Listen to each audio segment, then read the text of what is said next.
We have a quorum, we can start. Please, take your seats, please.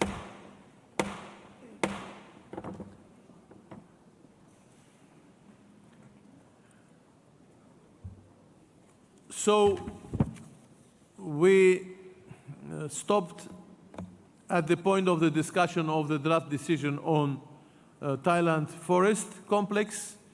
The decision was made for the working group to work together and provide some consensus. As far as I know, the process is still going. They will go on with the discussion even after afternoon session at 6 o'clock. So we will move this matter to the discussion as soon as it will be proposed by the working group. I hope it will be next morning, the final.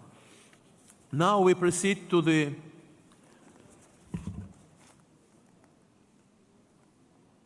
file 43 COM 8B.6.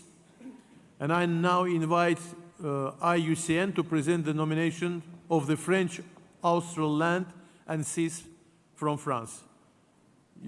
You have the floor, please. Thank you, Mr. Chair, and good afternoon. Iucn's evaluation of this nomination starts on page 29 of both the English and the French versions of the Iucn evaluation report. Next slide, please. The French Austral lands and seas, nominated as the Terres et Mers Australes Françaises, cover more than 67 million hectares, a vast area exceeding the surface area of all of mainland France. If inscribed, this property will become the largest World Heritage property on Earth. The serial nomination encompasses extremely isolated volcanic islands located in two biogeographic zones. The Crozet archipelago, consisting of 5 main islands, and the glaciated and highly dissected Kerguelen, are situated in the sub-Antarctic zone. The islands of Amsterdam and St. Paul are in the cool temperate zone. Next slide, please. The islands are of stunning natural beauty and include the emblematic Arch of Kerguelen. There are also dramatic fjords and mountains and volcanic calderas. There are islands within the Terres Australes Françaises on which people have never set foot, making them some of the last untouched wild places on the planet. Due to the extreme isolation, next slide please. Due to the extreme isolation of these islands, their position between the polar and subtropical convergence, and exceptionally low human impact, the sea is particularly rich in pelagic species, providing rich resources for seabirds and mammals which congregate in extraordinarily large numbers. Supporting, for example, the largest populations of king penguins and yellow-nosed albatrosses in the world. Threatened and endemic species include Eaton's pintail and the emblematic Amsterdam albatross. In addition, the nominated area is home to the globally second largest population of elephant seal and the third largest population of Atlantic fir. Next slide, please. Despite historical attempts at colonization, the islands are uninhabited. Less than 350 people visit the islands annually, with some military staff, researchers, and conservation personnel living in the bases or scattered cabins year-round. Past damage caused by whale, penguin, and seal hunting in the 19th and early 20th century, as well as lobster fishing around Amsterdam, is now largely restored. Rodents, rabbits, cats, invertebrates, grass species, as well as pathogens suspected to be the cause of the decline of, for example, the yellow-nosed albatross, are among the invasive species found in the nominated area. Important progress has been made in reducing the impact of alien species, including the total eradication of cows, wild and domestic sheep, and chickens. Operations to eradicate or control rats, rabbits, and cats have also been successfully undertaken on a number of islands, and a very ambitious plan to eradicate cats and rodents from Amsterdam is under preparation. These efforts by the state party are highly creditable and need to be consolidated in future management. Next slide, please. The entire property is legally well protected, with 1/3 designated under strict protection, categories 1A and 1B in Iucn terminology, and strong protection elsewhere throughout the nominated area. Control measures over the entire exclusive economic zone surrounding the reserve since 2017 provide an effective buffer zone. Fishing within the exclusive economic zone is subject to the Convention on the Conservation of Antarctic Marine Living Resources, with annually adjusted quota ensuring sustainable harvesting levels. An excellent management plan covering the period from 2018 to 2027 provides clear overall guidance. Next slide, please. In conclusion, Iucn considers that the nomination meets integrity, protection, and management requirements, in addition to complying with the criteria. The Terres et Mers Australes Françaises, with their pristine natural heritage, are one of the last wilderness areas at that scale on the planet. The large size, pristine nature, and remarkable congregations of wildlife make a compelling case for Criterion 9. In terms of Criteria 9 and 10, in addition to containing some of the highest concentrations and diversity of seabirds in the world and a very rich diversity of marine mammals, the vast property also provides for the continuation of ecological and biological processes at an exceptionally large scale. Next slide, please. Oh, that is the draft decision. The draft decision recommending inscription of the nominated area is set out on page 7 of both the English and French versions of Working Document 8B. Thank you, Mr. Chair. Thank you very much. So I would like to apply to the committee members. I see Norway, please. Monsieur le Président, nous félicitons l'État français de présenter ce dossier de candidature impressionnant. Certains sites sont tellement exceptionnels qu'ils transcendent des frontières nationales et revêtent une importance commune pour les générations actuelles et futures de l'ensemble de l'humanité. Préservés de l'impact des activités humaines, les terres et mers australes françaises sont de véritables vitrines de l'évolution biologique et constituent des modèles d'études uniques pour le suivi des changements globaux. La Norvège supporte fortement la recommandation d'inscrire ce site exceptionnel à la liste de patrimoine mondial. Merci, le Président. Thank you very much. Australia, please.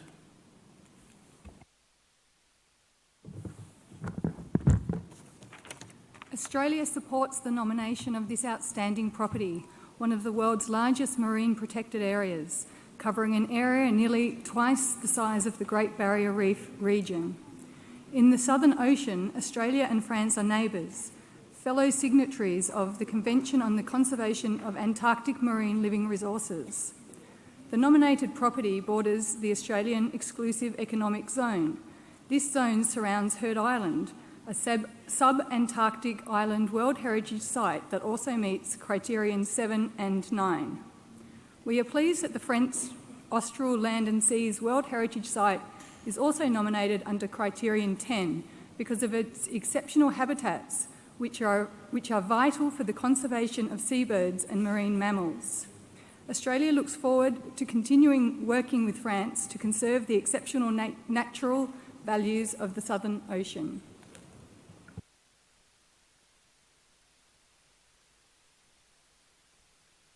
Thank you very much. Guatemala, please.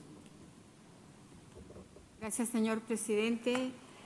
Guatemala desea apoyar la candidatura del territorio de las tierras y mares franceses, ya que esta región posee una riqueza y diversidad de especies únicas en el océano austral, lo que le dan la propiedad de un valor universal excepcional, además de gozar del nivel más alto de protección existente en las regulaciones francesas.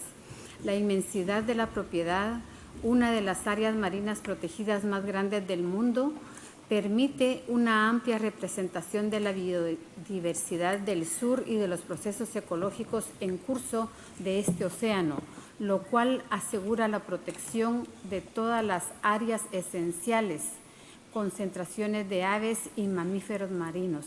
De acuerdo con el análisis que hicimos sobre este expediente, el Estado de Guatemala concluye que la propiedad nominada cumple con los atributos de valor universal excepcional, así como de la integridad y los criterios requeridos por la Convención del Patrimonio, por lo que apoyamos que esta propiedad se incluya dentro de la lista de Patrimonio Mundial de la UNESCO. Muchas gracias.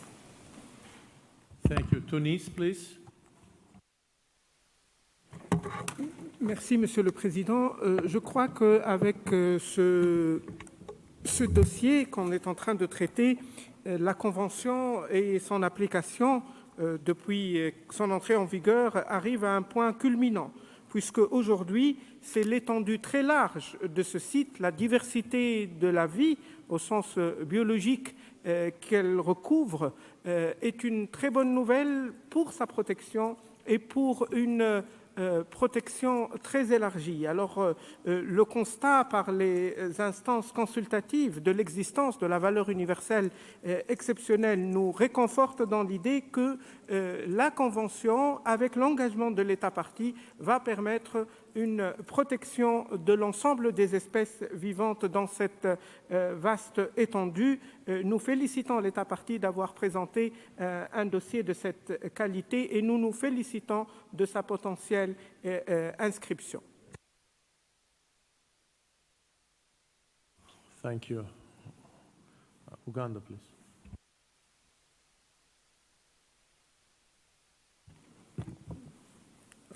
Thank you very much, Chairman. Mr. Chairman, while supporting the draft decision, I would like to move that unless there is a member who does not or is not in support of the draft decision, you do put the question and we have the draft decision adopted. I so move. Thank you. Thank you. I was nearly to do that. Thank you. So I don't see any other options to the proposed draft. And if there is no any other opinions, I would like now to invite you to adopt the draft decision 43-8B.6 before rapporteur will We have no amendments no to this amendment. one. So I decided to ask at the last time. So thank you very much. No amendments, no other drafts. We adopt these documents in whole. My congratulations.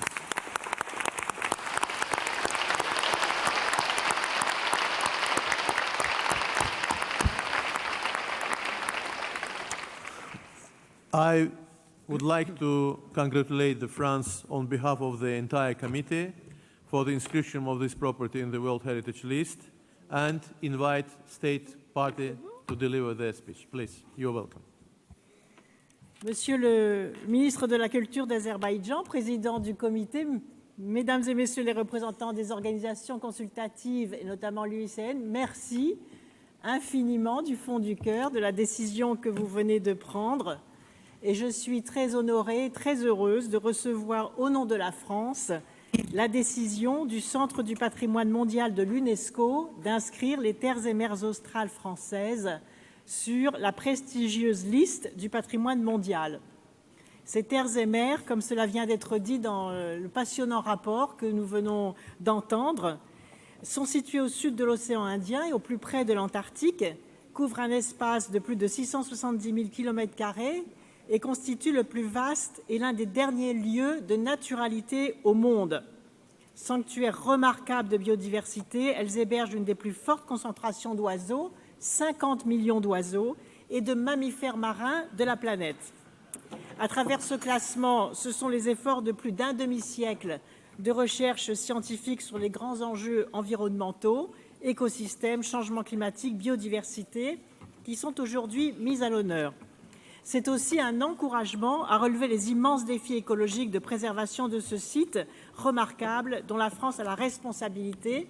Et pendant la COP21 que j'ai présidée, je m'étais engagée en décembre 2015, dans le cadre de l'agenda de l'action, à créer dans cet exceptionnel territoire une aire marine protégée sous forme de réserve naturelle, création que j'ai signée en décembre 2016, puis la proposer à l'inscription au patrimoine mondial. C'est aujourd'hui une réalité.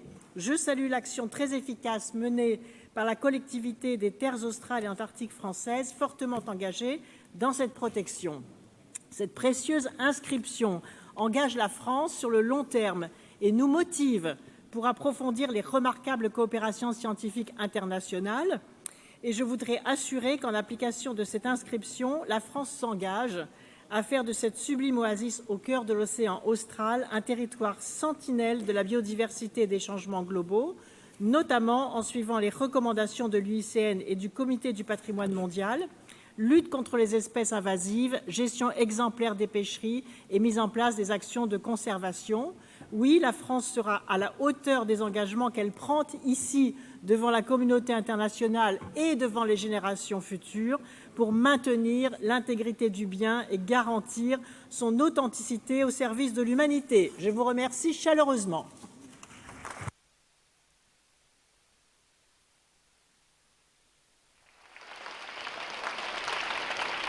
Merci beaucoup, Madame Ségolène Royal, pour votre introduction. Now we move to another side to be discussed.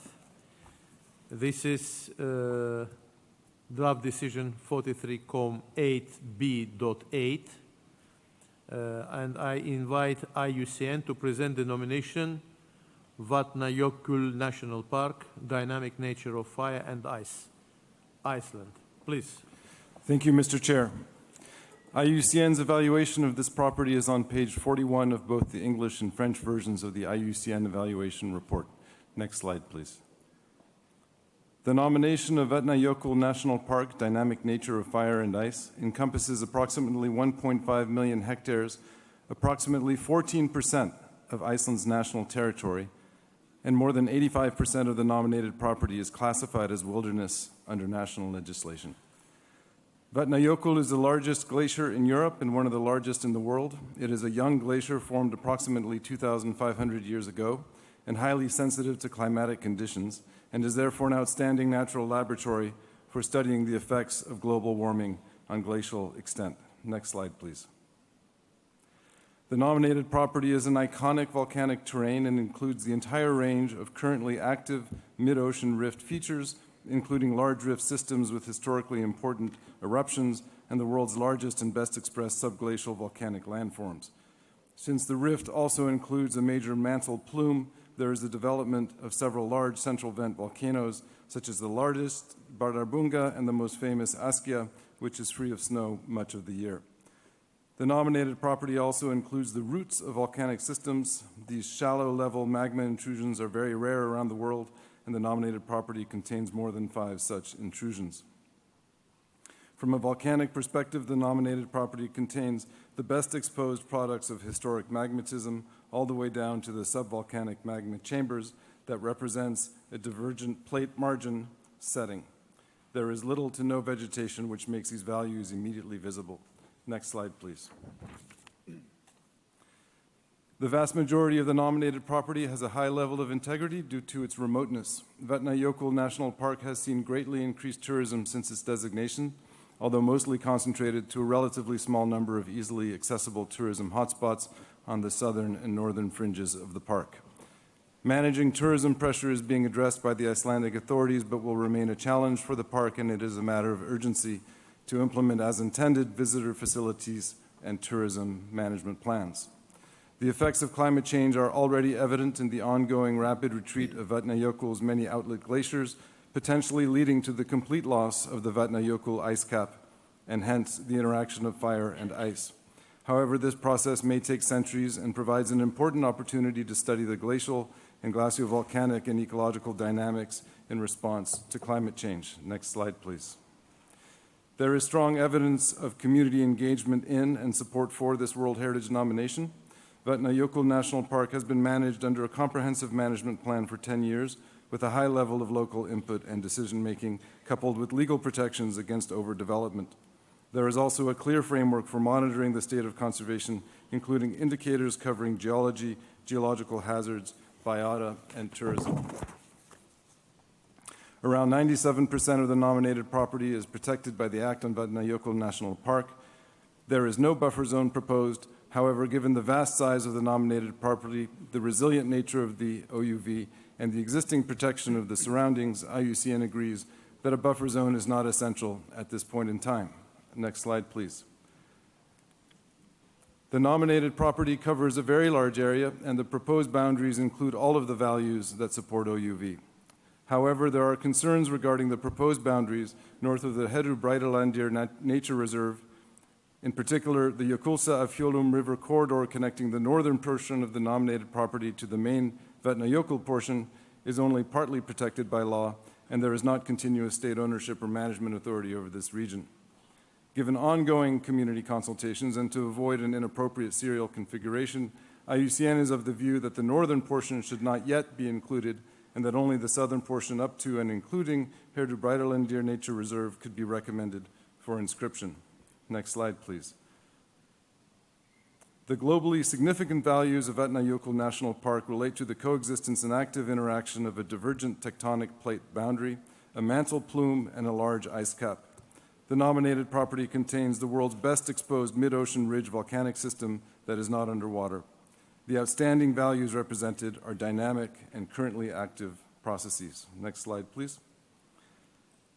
In conclusion, IUCN considers that criterion 8 is met and the integrity, protection, and management of the nominated property meet the requirements of the operational guidelines, whilst noting the reservations in relation to the northern part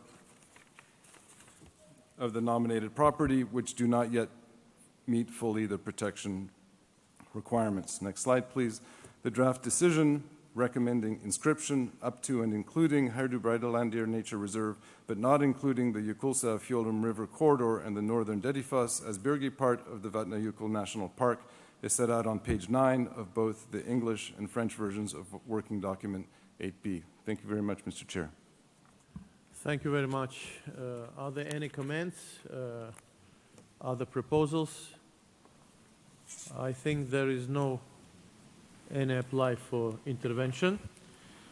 So, Rapporteur, do we have any other amendment? Thank you, Mr. Chair. We have no proposed amendments to this decision.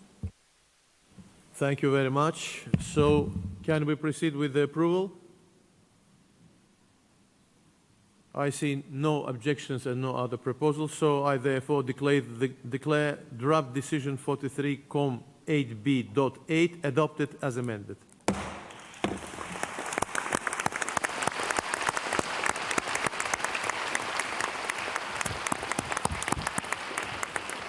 Let me congratulate Iceland on behalf of the entire committee for the inscription of this property to the World Heritage List. And Iceland, you have the floor for intervention. Please, welcome.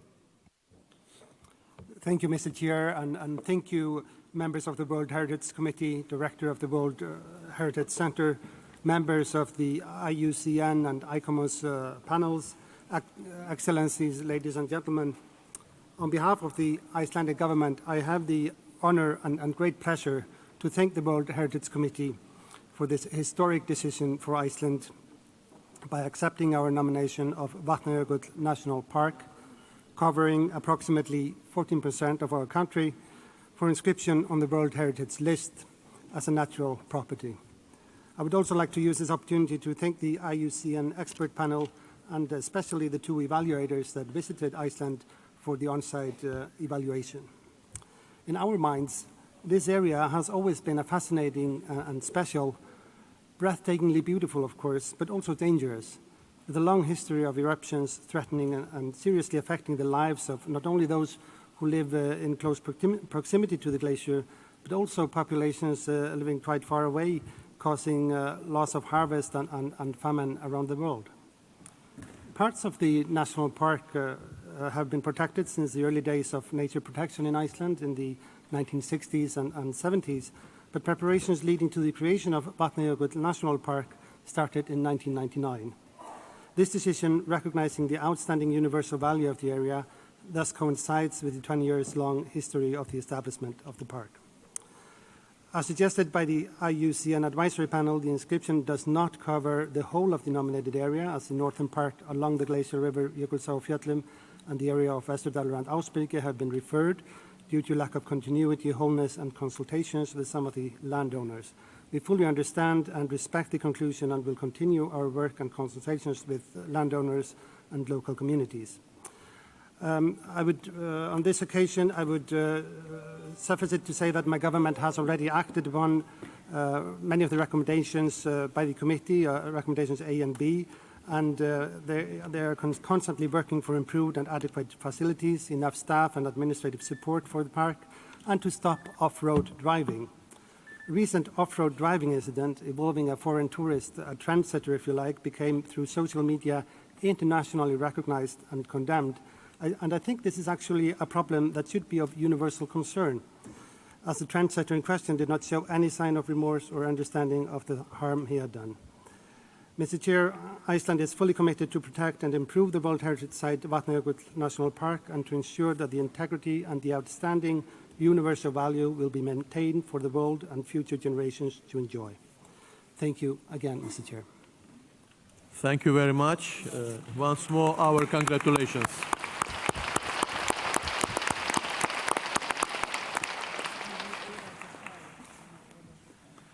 We have now to finished the examination of the natural nominations, and we'll continue with the examination of the mixed site.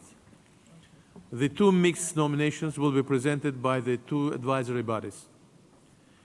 Now I invite ICOMOS and IUCN to present the significant boundary modification proposed by Albania on the natural and cultural heritage of the Ohrid region from North Macedonia.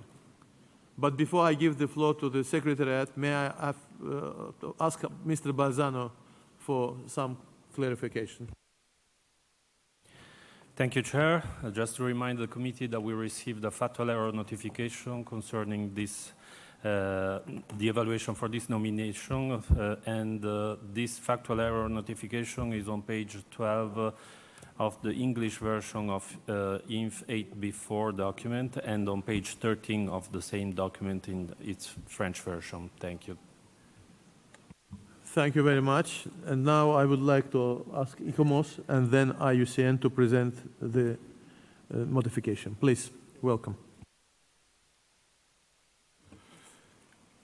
Thank you, Mr. Chair. It is IUCN starting. It's okay. With your permission. IUCN's evaluation of this property starts on page 77 of both the English and French versions of the IUCN evaluation report. This nomination is an extension of the natural and cultural heritage of the Ohrid region in the North Macedonia areas of the lake and its watershed, which was inscribed on the World Heritage List in 1979 and extended in 1980, which is when cultural criteria were added to the justification for inscription. The extension into Albania was nominated under Natural Criterion 7, in line with the already inscribed property, as well as under cultural criteria, which, as just noticed, has been evaluated by ICOMOS and will be presented by ICOMOS in a moment. IUCN recalls that the committee had selected the extension as a pilot upstream project, and the extension process has thus been the beneficiary of extensive support. Next slide, please. The proposed extension is exclusively located in the territory of the state of Albania. The existing property has an area of close to 84,000 hectares with no buffer zone. The extension covers an area of over 11,000 hectares with a buffer zone of some 16,000 hectares. Next slide, please. The distinctive nature conservation values of Lake Ohrid are already established via the long-standing inscription of the existing property. The values include the lake's history going back to pre-glacial times and its uninterrupted evolution in geographic isolation. Most of the area in the extension area is a state-owned water body representing approximately 1/3 of the total surface of the lake. The area nominated for extension includes the Lin Peninsula, a small, mainly privately owned terrestrial area in the extreme northern section of the nomination, included for its cultural attributes. Next slide, please. Lake Ochet provides a unique refuge for numerous endemic and relict freshwater species of flora and fauna. Its nutrient-poor waters are a particularity of an ecosystem supporting over 200 endemic species, including 17 endemic species of fish. The avian fauna associated with the lake further adds to the conservation significance. Next slide, please. The property has suffered from inappropriate development and neglect. Until recently, planning has frequently been damaging or ineffective, such as in the case of uncontrolled tourism infrastructure development. Water quality is the most significant nature conservation concern, with untreated sewage and agricultural runoff contributing to increasing contamination and eutrophication, in other words, excessive levels of nutrients in the lake. Both the highly endemic biodiversity and the natural beauty of the lake are particularly vulnerable to deteriorating water quality.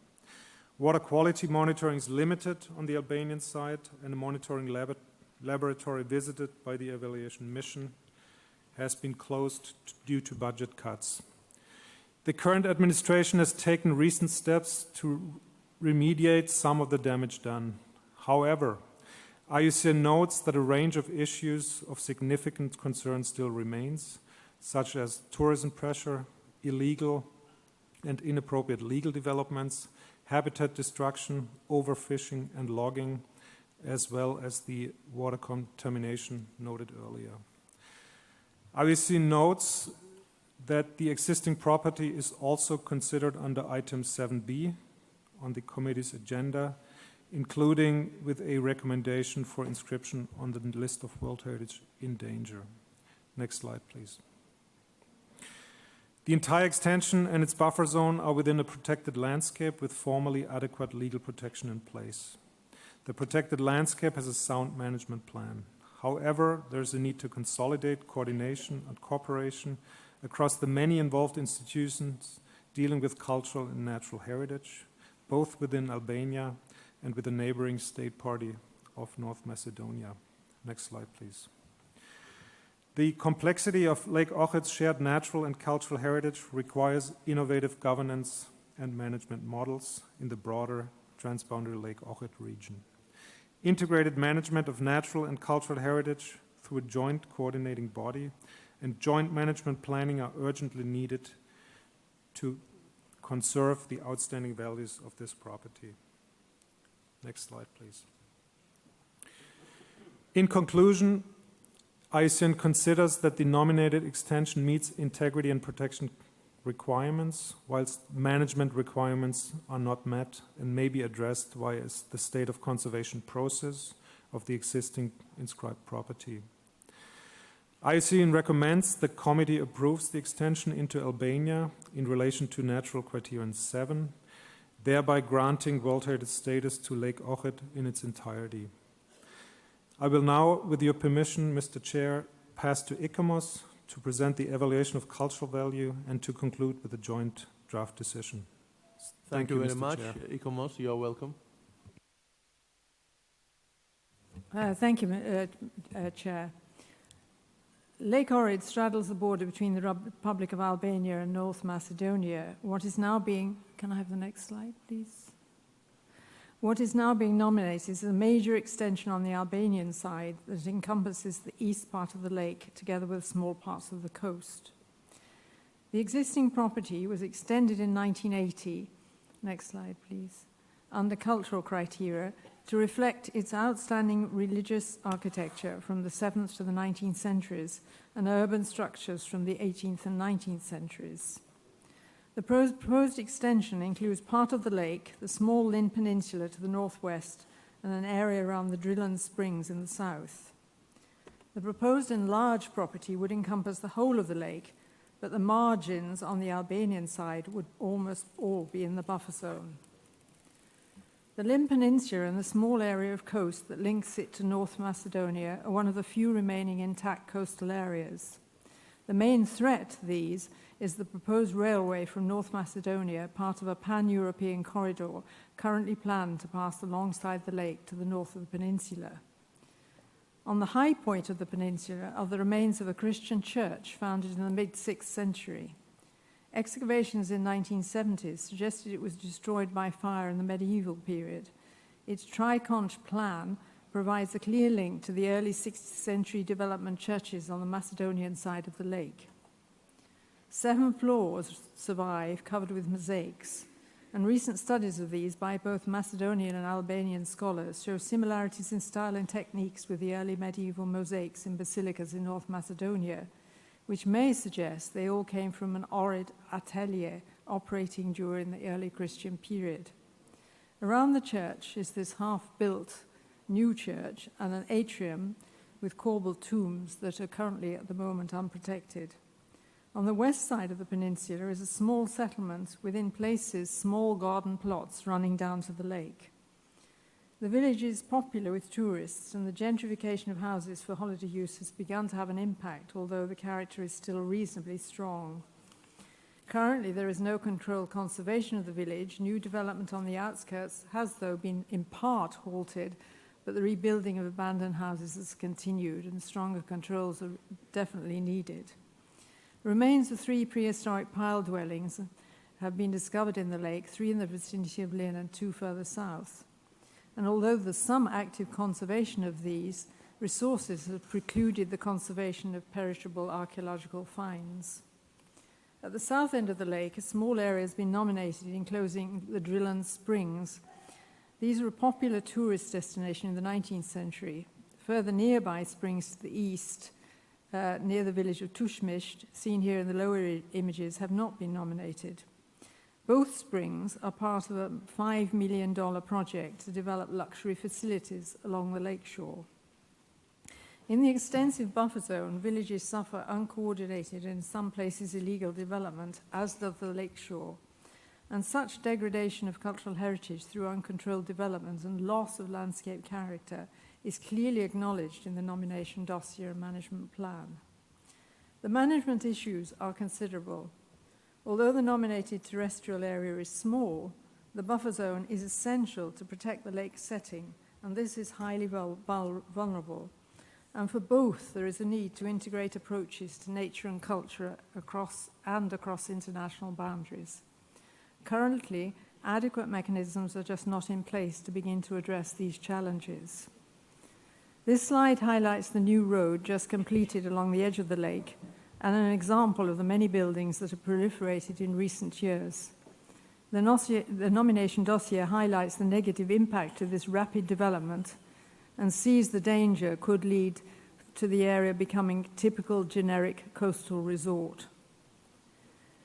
ICOMOS considers that the Lim Peninsula does have the potential to complement what is known from excavations of early Byzantine churches on the Macedonian side of the lake, dating from the mid-6th century in relation to Criterion 1. For Criterion 3, the similarities of the Lynn Church to Christian basilicas of the same period on the Macedonian side suggests they have a link, a strong link. And for Criterion 4, the Lynn Church can be seen to support an understanding of the important basilicas of the early Christian period. But integrity and authenticity are both vulnerable for the reasons already set out. Legal protection and management currently in place are inadequate to address the major challenges. The idea of collaborative working between ministries and departments dealing with culture and nature appears hardly to have begun, and discussions have yet to start with the State Party of North Macedonia to form a formal transboundary coordinating mechanism. In conclusion, the fragile remains of the Lynn Church, village and peninsula are under potential threat from the erosion of archaeological and architectural details and a proposed railway. The Drillen Springs are to be transformed by a major tourist development, while the landscape of the buffer zone is under actual threat, as well as further potential threats from lack of development control. In view of these serious, specific and acknowledged threats, which endanger the contribution of the cultural attributes being nominated to the outstanding universal value of the existing property, and the need for urgent measures to counter these, ICOMOS considers that the proposed extension should be approved and at the same time be inscribed on the World Heritage List, the list of World Heritage in danger. ICOMOS has provided further recommendations that need urgent consideration and has also suggested a mission to the property to discuss the identification of corrective measures. Thank you, Chair. Thank you very much. I apply to the members of the committee. Are there any amendments, comments? I see Hungary. Please, welcome. Thank you, Mr. Chairman. We welcome the approval of the extension of this extraordinary property, which, as we have heard, provides refuge for numerous endemic and relic freshwater species of flora and fauna dating from the tertiary period. We are very happy that starting this session of our committee, the entirety of Lake Ohrid will finally be covered by the protection the World Heritage status provides. However, we acknowledge what we have heard during the presentations and what we have read in the evaluation. That is, a range of issues of significant concern remain, such as tourism pressures, overfishing, logging, and water contamination, amongst others.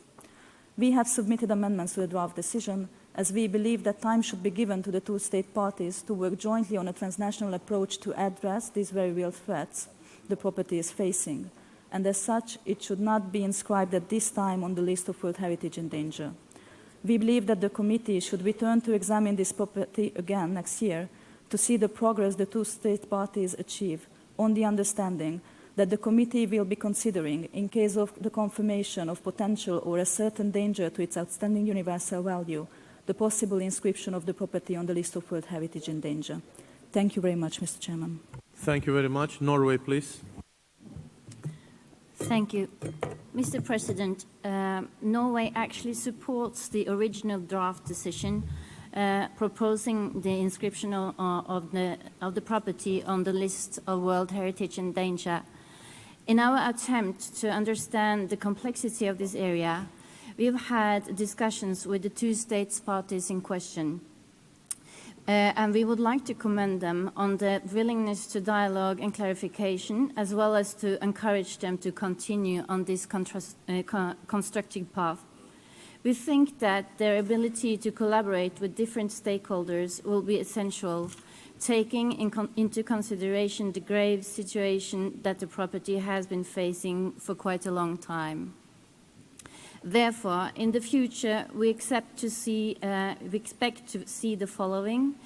We expect to see two states parties that collaborate on all levels and that represent the World Heritage property together, regardless of the challenges.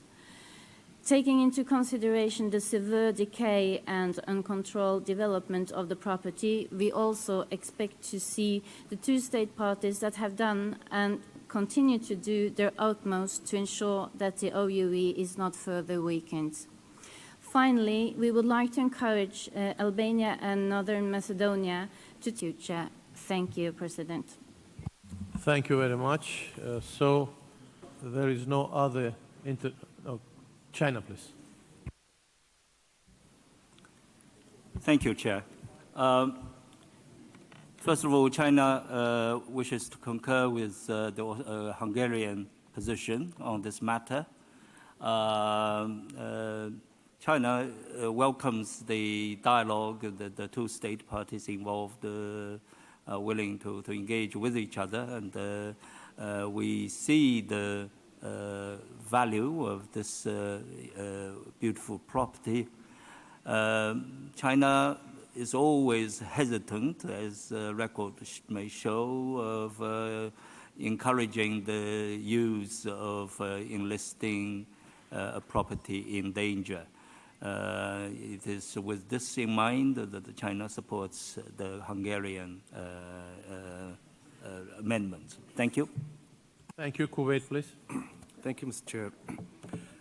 Just to be consistent with our previous decisions and also the continuity of the spirits of last year's meeting in Manama, I think Kuwait also support the draft amendment submitted by Hungary to have it listed without the endangered list. I think, and encourage the two state parties to continue their dialogue and move forward. And as we see in the draft amendment, there will be a report by February 22, 2020 to assess the situation there. Thank you. Thank you very much. Guatemala, please. Muchas gracias, señor presidente. Agradecemos la detallada evaluación de los órganos consultivos. Estamos frente a uno de los mecanismos positivos de esta convención. El lago de Ohrid fue inscrito como sitio natural en 1979 y sus valores culturales un año más tarde. Podemos decir que se trata de un hermano del Parque Nacional Tikal, Patrimonio Mundial Mixto de Guatemala, inscrito también en 1979.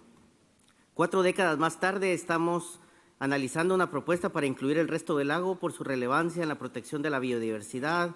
Es un escenario geológico de millones de años de antigüedad y actualmente hogar de múltiples especies endémicas, así como uno de los asentamientos humanos más antiguos de Europa.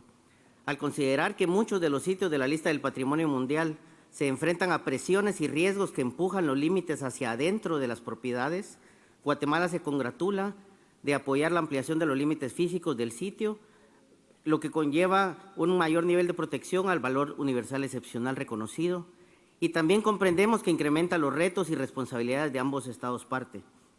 Pero confiamos que las medidas necesarias serán conducidas con seriedad para la protección del patrimonio cultural y natural de la propiedad. Al mismo tiempo, instamos a los estados parte a seguir trabajando para la implementación de las recomendaciones establecidas para fortalecer su sistema de gestión y la protección de este importante patrimonio, especialmente en cuanto al desarrollo turístico, la calidad del agua, la sobrepesca y una adecuada implementación de los instrumentos normativos que se han analizado en esta nominación.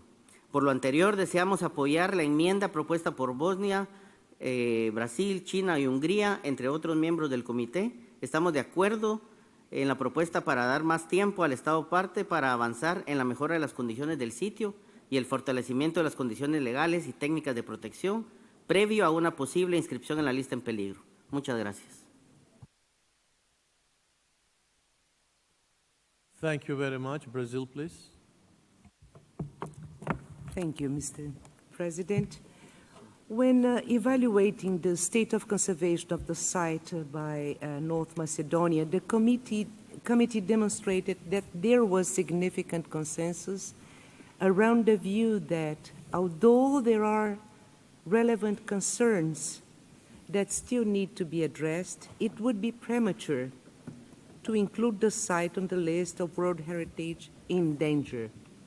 We believe that this should also be the case now for this boundary extension to include the Albanian part of Lake Ohrid. The state party must be given the opportunity to undertake the measures that are requested by the advisory bodies before danger listing is considered. We congratulate Albania on its proposal for boundary extension and lend it our support, as we believe that it is a testimony to the mutual understanding and the international cooperation between the two neighboring countries. We also support the Hungarian amendment. Thank you. Thank you very much. Azerbaijan, please. Thank you, Mr. Chairman.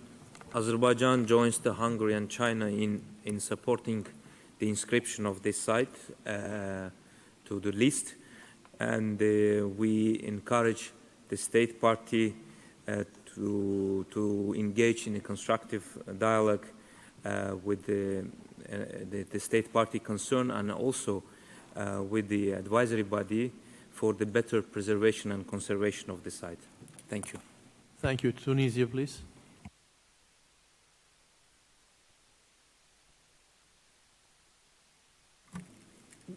Merci, Monsieur le Président.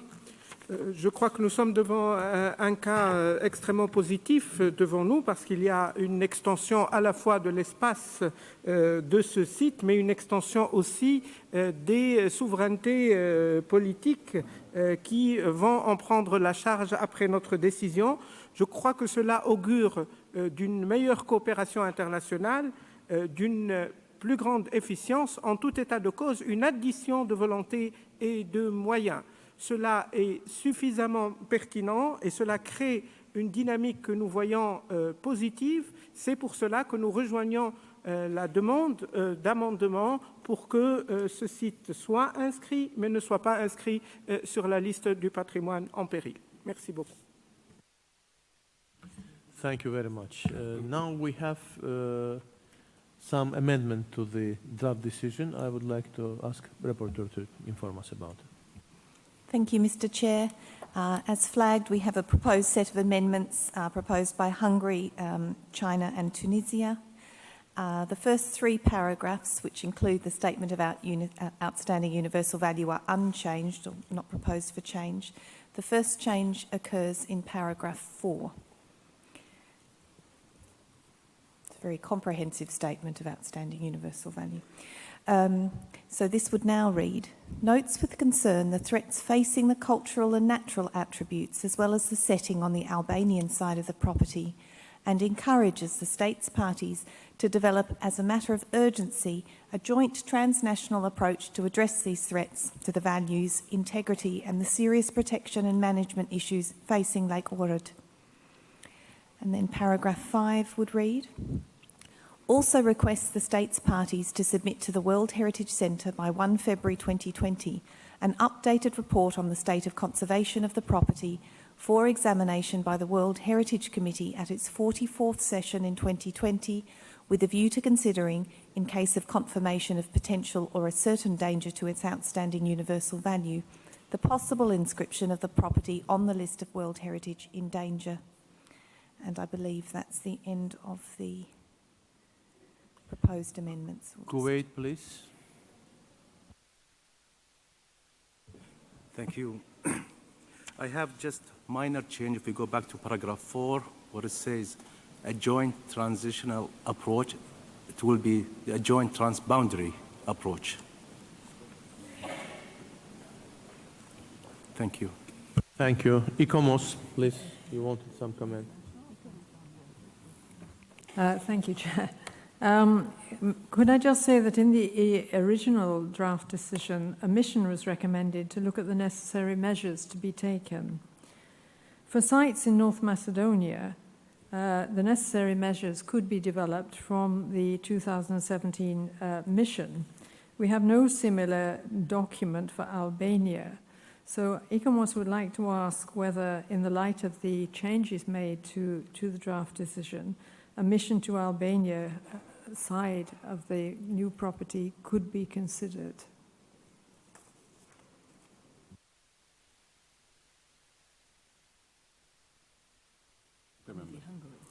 Hungary, please. Thank you, Mr. Chairman. So we have a few comments. First of all, I do apologize because now I have realized that we have forgotten that actually the paragraph with the request to submit the state of conservation report should actually replace paragraph 8, because now we would have in this decision 2 requests for state of conservation reports. That's the first. The second, well, we have heard the concern of ICOMOS, and I believe that we could, from our side, leave it putting back the request for the reactive monitoring mission. But obviously without, I'm a bit hesitant, and I might ask the Secretariat to help me out about the corrective measures, because isn't corrective measures linked to the danger listing as a term? So I would like to clarify that before we put back that request. Thank you. Mr. Rosser, please. Thank you very much, Mr. Chair. I confirm this, so that was in relation to the original request to put the site on the danger list. So in this case, you would not require that, and you can just send a normal reactive monitoring mission to the property. Thank you. So now we have to approve the last version of the draft with the changes. Please, Rapporteur. I just wanted to clarify that we are now moving what is now says paragraph 6. You wanted to replace paragraph 8 with that paragraph. Yes, because I think it would be very strange if we had two different requests with two different dates. In this, if I understand correctly, we're going to move to the state of conservation report of this property in the next step, and I believe we're going to have amendments also to the draft decision. So this would be the suggestion as you have said. Thank you. Thank you. No other suggestions? I think we are just getting this quite right now so that we are not repeating that you're requiring two. That's it. Okay, it's clear. Okay, what we might do is just go back up to paragraph 4. So that paragraphs 1, 2 and 3 remain unamended, and just check that that's now sounding sensible. Paragraph 4 notes with concern the threats facing the cultural and natural attributes, etc., with a change to transboundary approach. Paragraph 5 is requesting a reactive monitoring mission, but no reference to corrective measures, as it's not on the in danger list. Paragraph 6 then now is requesting to submit an updated report. I thought we were moving that paragraph. Yeah, lovely. Then next paragraph, all the measures. This one remains in, and then this last paragraph is about the requesting the state party to submit their reports. And I think that logic is now okay. Thank you. Hungary. Thank you, Mr. Chairman, and I apologize if we can just scroll back up to the paragraph with the reactive monitoring mission, because a reactive monitoring mission always has to have a purpose. So I would like to ask not to delete the whole sentence, but to say to the property to discuss maybe the measures to address the recommendations below. And then if I understand correctly, we're going to have paragraph 7 that details the recommendations that are to be discussed. Yes, I think it makes more sense now. Thank you very much. Rapporteur, can we approve like that? I think our former rapporteur has hit the nail on the head, Mr. Chair. Thank you.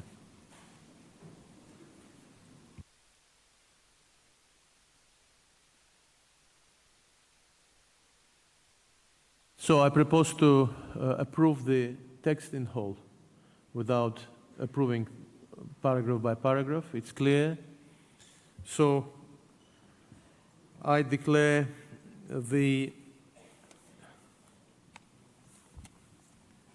decision 43-8B9 adopted as amended. Approved.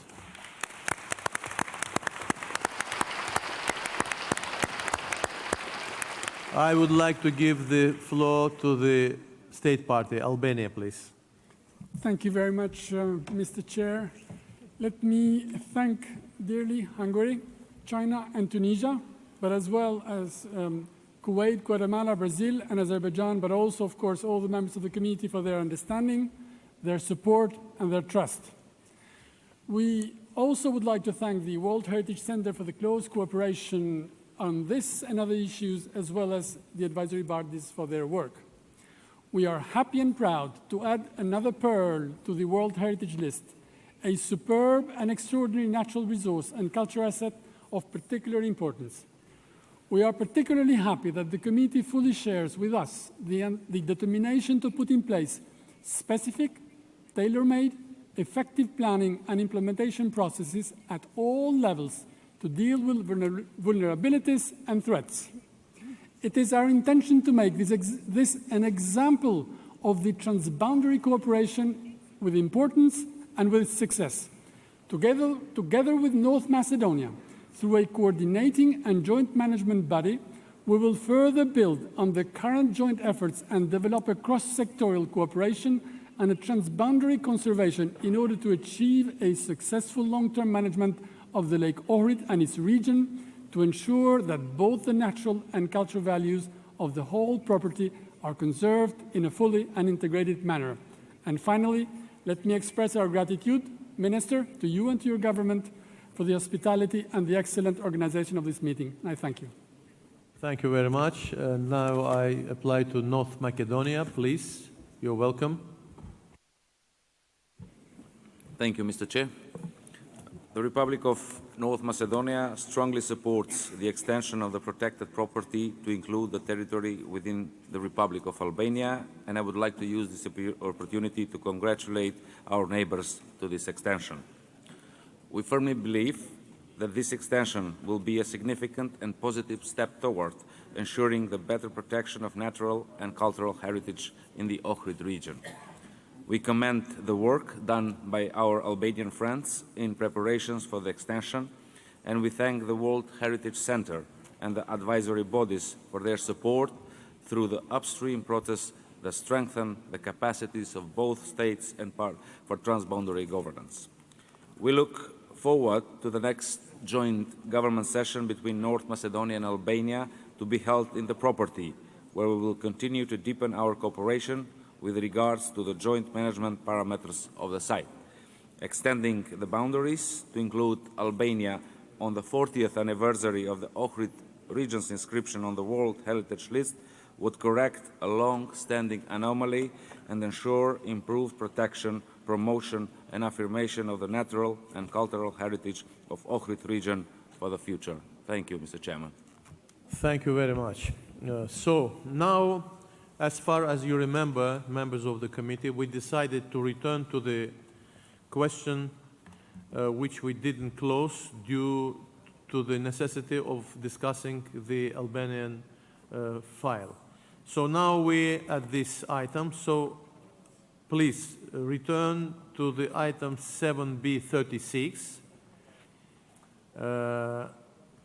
And now, as agreed, I invite you to adopt the draft decision 43-7B.36 concerning the property. Before doing that, I would like to ask again to Rapporteur whether there are any amendments. Thank you, Mr. Chair. As you may recall, we did have amendments proposed here by Bosnia and Herzegovina, Brazil, China and Hungary. And I'll just quickly remind the committee of these proposed amendments. The first 4 paragraphs are not proposed for amendments. There's a minor amendment in paragraph 5, so the start of that paragraph would read, notes that partial progress had been made, and so on. Paragraph 3, again rather minor, notes that the State Party is not regularly informing the World Heritage Centre of projects and planning activities being developed within the boundaries of the property in accordance with paragraph 172 of the operational guidelines.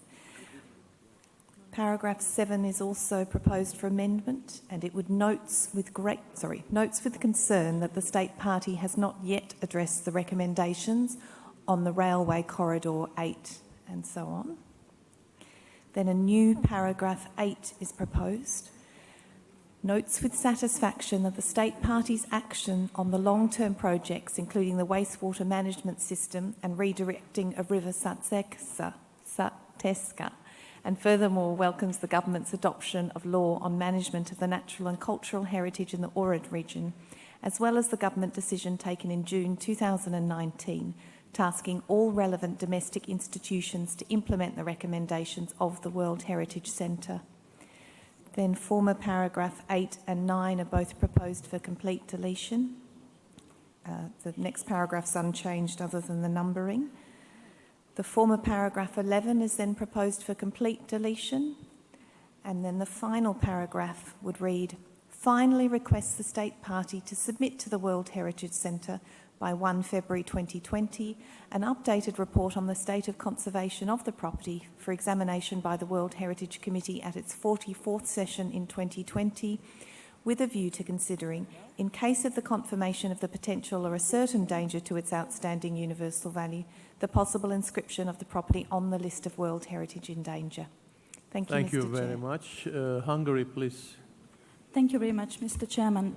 Actually, I have a sort of a technical question because obviously when we have prepared these amendments, Lake Ohrid was the World Heritage Site of only one state party, but it has now become the World Heritage Site of two state parties. So my question would be, would it be appropriate to add the state party of Macedonia in the first paragraph so that it's clear which one we're talking about, and then in the very last one, where we are talking about the need for the state of conservation, if it should be changed to state parties. I'm just asking from the Secretariat if I'm on the right path or if we can just leave the decision as it is. Thank you.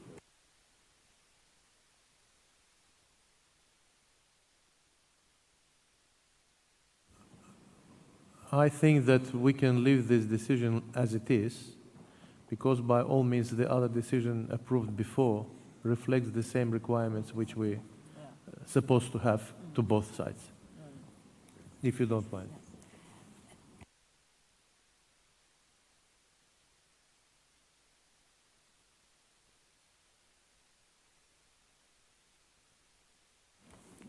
Do we need some comment from legal advisor, or it's okay? It's fine. It's fine. Okay, thank you. So, in this case, if there is no other amendments and questions, I would like to declare... Sorry? Kumos? Thank you, Chair. ICOMOS recalls that during the discussion on the extension, most committee members supported the extension but acknowledged the considerable threats that were facing the property. We are wondering whether there is any way that those threats can somehow be reflected in this draft decision. For instance, part of what was originally under paragraph 8. I'm sorry, but as far as I understand, it is already late because we approved the previous one and it is noted there. So I think that the documents are reflecting this. Thank you very much. Decision 43.7b.36 adopted.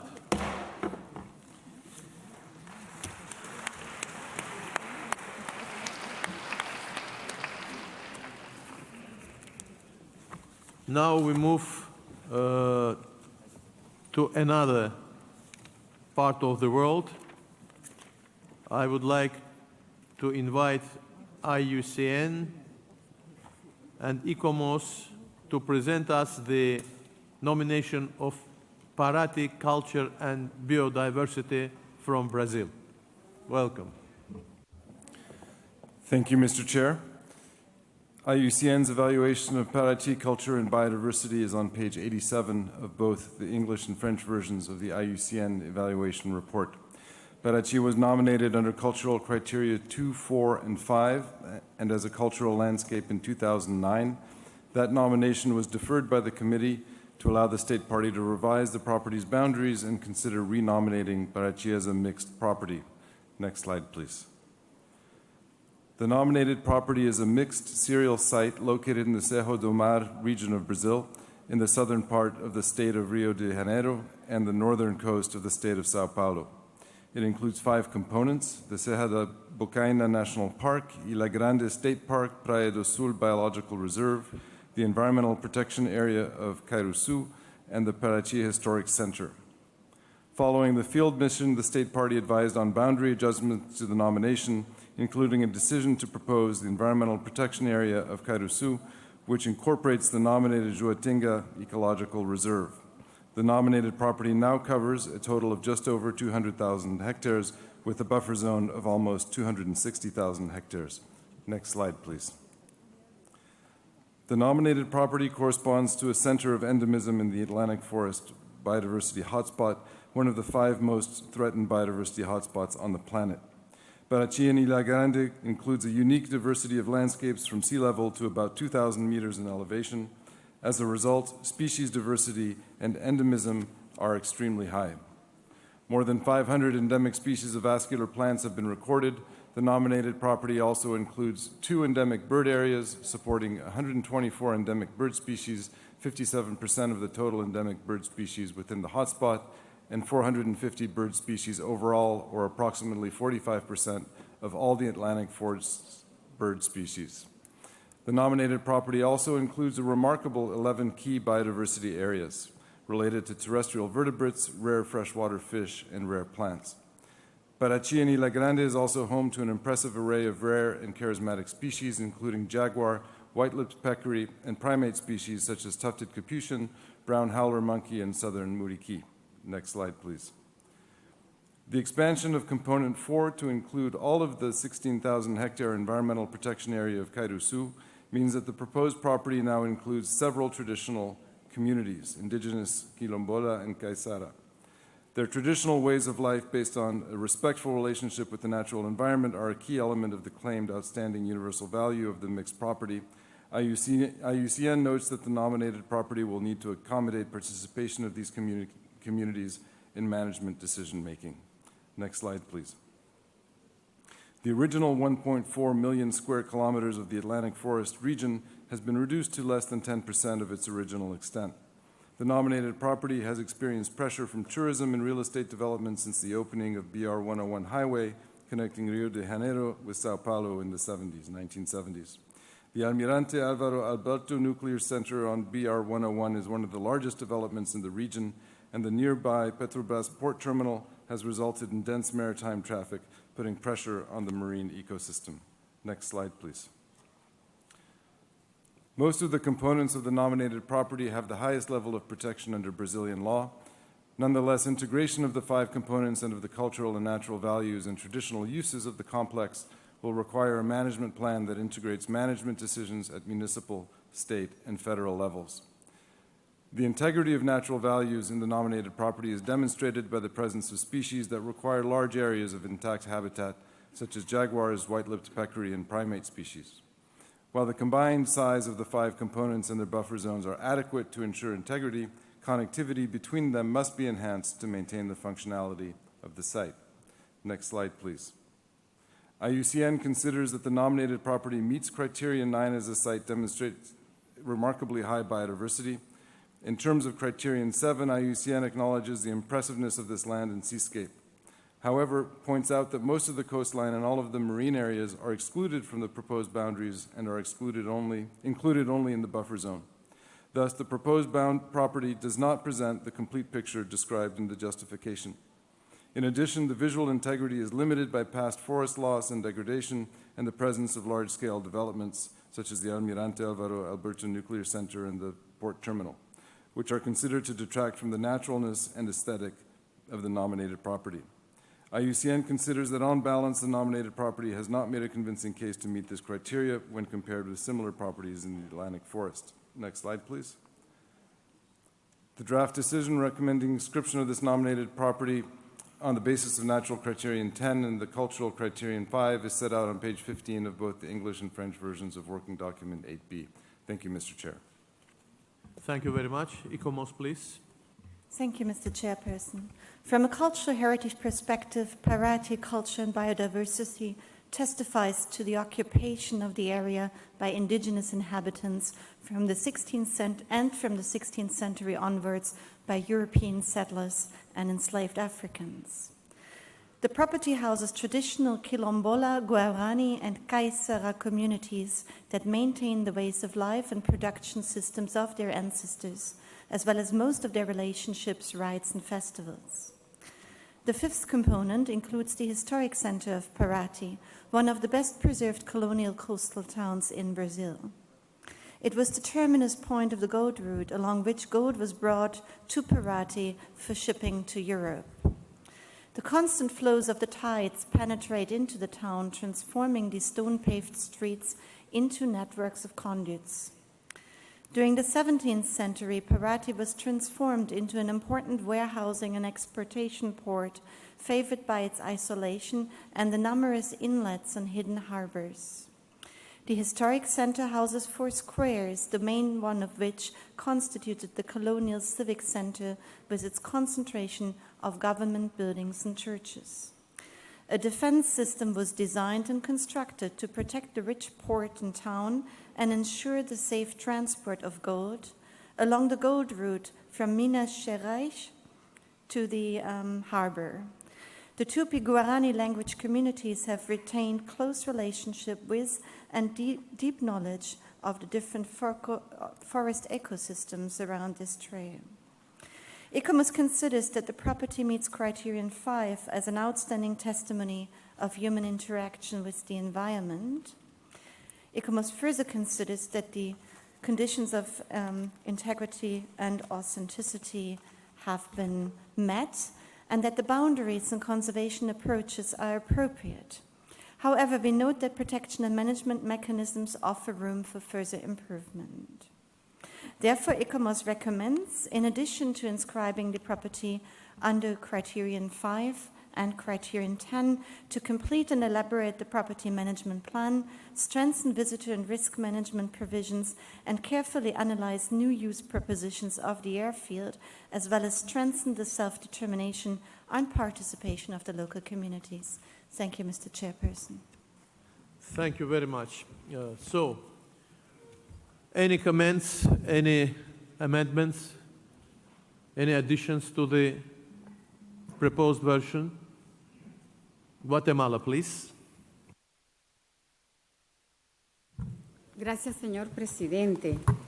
Queremos hacer referencia que hace pocos años se amplió a patrimonio mixto la reserva de biosfera Calakmul. En el 2018 se inscribió el sitio Valle de Tehuacán, o sea, el año pasado, ambas reservas ubicadas en México. También el año pasado se inscribió el sitio mixto Chiribiteque en Colombia. Hoy esperamos que el sitio que presenta Brasil sea inscrito en la lista de patrimonio mixto. Quiero hacer mención de que estas inscripciones nos demuestran el valioso patrimonio mixto existente en Latinoamérica, una región que consideramos continúa siendo subrepresentada respecto a su enorme diversidad, tanto biológica como cultural. Muchas gracias. Thank you very much. Thank you very much. China, please.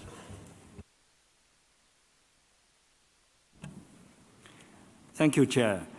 China wishes to use this opportunity to congratulate the State Party of Brazil for presenting such a beautiful and great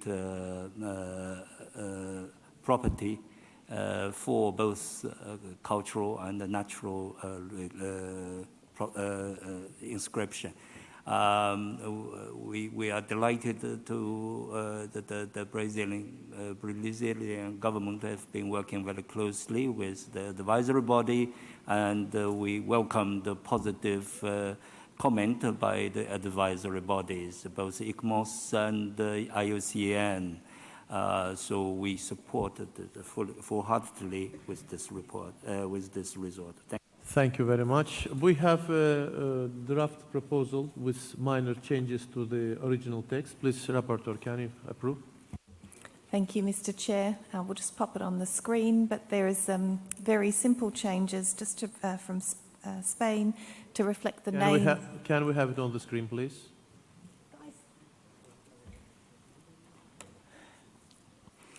To reflect the name of the property, which is Parati and Ilha Grande.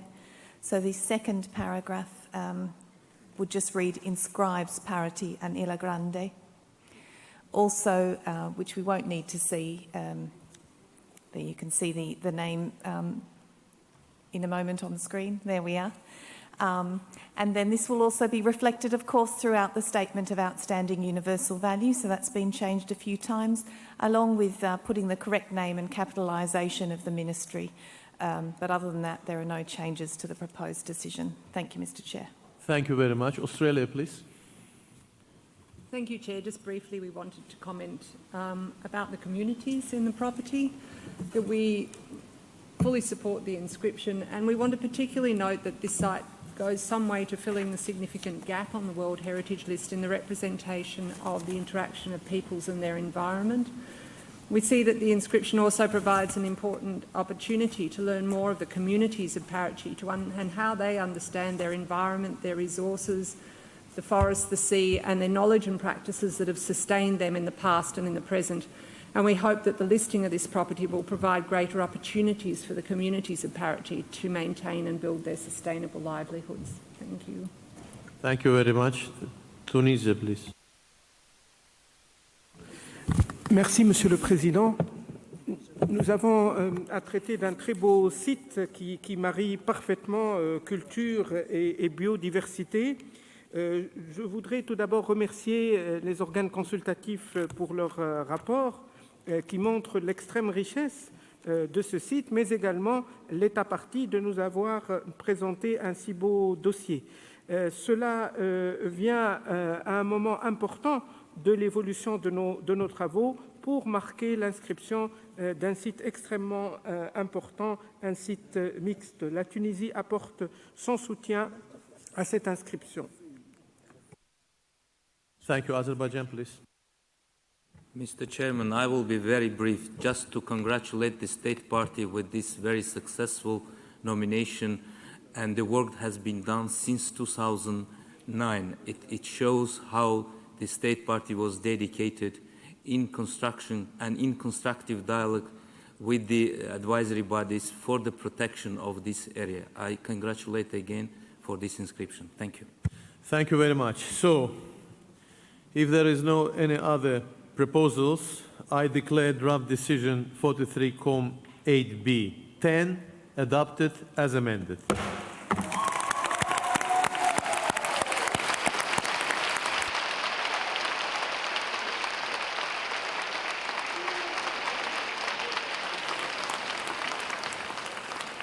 On behalf of the committee, please allow me to express our heartfelt congratulations to Brazil for the inscription on the World Heritage List. The floor is given to the State Party. Brazil, you're welcome.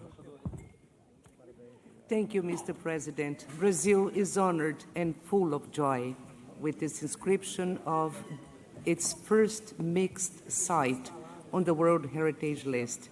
I would like to express our most sincere gratitude to all members of this committee, to the Secretariat and to the advisory bodies for qualifying Parati and Ilha Grande as a site of outstanding universal value. I would like to announce the presence at this meeting of our Special Secretary of Culture of Brazil, of the mayors of Parati and Angra dos Reis, as well as the president of our National Heritage Institute, Iucn, who worked on this dossier for more than 10 years. I will now pass the floor to our Secretary of Culture, Mr. Henrique Medeiros Pires. Thank you. Muy buenas tardes a todos e todas.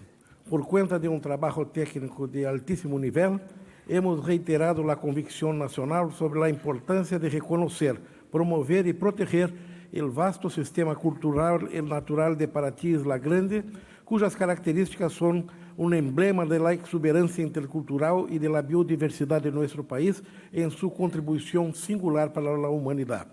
Cabe recordar que em 2017, Parati obteve da UNESCO a titulação de Cidade Criativa da Gastronomia, passando a integrar a iniciativa internacional criada em 2014 para fortalecer a cooperação entre cidades que consideram e exercitam a cultura e a inovação como fatores estratégicos para seu desenvolvimento sustentável. Foi com imensa alegria que em 2019 o Instituto Brasileiro do Patrimônio Histórico e Artístico Nacional recebeu em suas oficinas o informe técnico favorável ao reconhecimento de Parati como sítio misto de excepcional valor universal. es un logro inestimable que atestigua la dedicación y esfuerzo colectivo de todos los colaboradores del IFAM y de una enorme red de socios locales y organismos gubernamentales, concretamente el Ministerio del Medio Ambiente, el Instituto Chico Mendes de Conservación de la Biodiversidad, las alcaldías de Parati y Angra dos Reis, entre otros. El Brasil se siente honrado de haber participado en el proceso que condujo a esta conquista y por eso extiende al Comité del Patrimonio Mundial, al Centro de Patrimonio Mundial y a los órganos asesores de la UNESCO su más sincero y especial agradecimiento por el apoyo ofrecido a la candidatura de Paraty e Isla Grande a Patrimonio Mundial, como sitio mixto de excepcional valor universal. Señor presidente, en mi tiempo restante, con su permisión, me gustaría dar la palabra de los alcaldes de Paraty y Angra dos Reis. Muchas gracias, muito obrigado.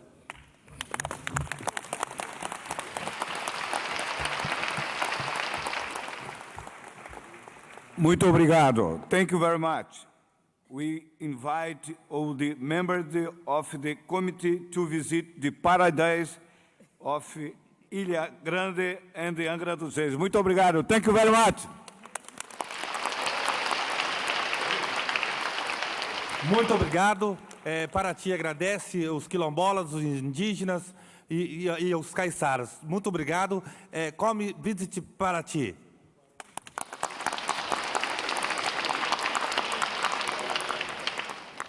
Thank you very much. Once more, we congratulate you with this inscription. And we are moving to the other discussion, which we start with the... Can you switch off the microphone, please? Brazil. Thank you. Now we finish the examination of the mixed nominations, and we move to the cultural sites. We start with, according to the list, with Burkina Faso ancient pharaohs metallurgy sites. And now I invite Iucn to give the presentation on the site. But before that, I would like to ask Mr. Balsamo for some clarification. Thank you, Chair. We received a factual error notification concerning the evaluation of these nominations. This factual error has also an impact on the proposed statement of OUV, and the factual error notification will be found on page 46 of the English version of document INFAID before, and on page 51 of the French version of the same document. Thank you.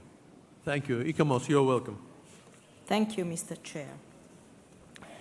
The Iucn evaluation can be found of this property can be found at page 45 of the English version and page 49 of the French version.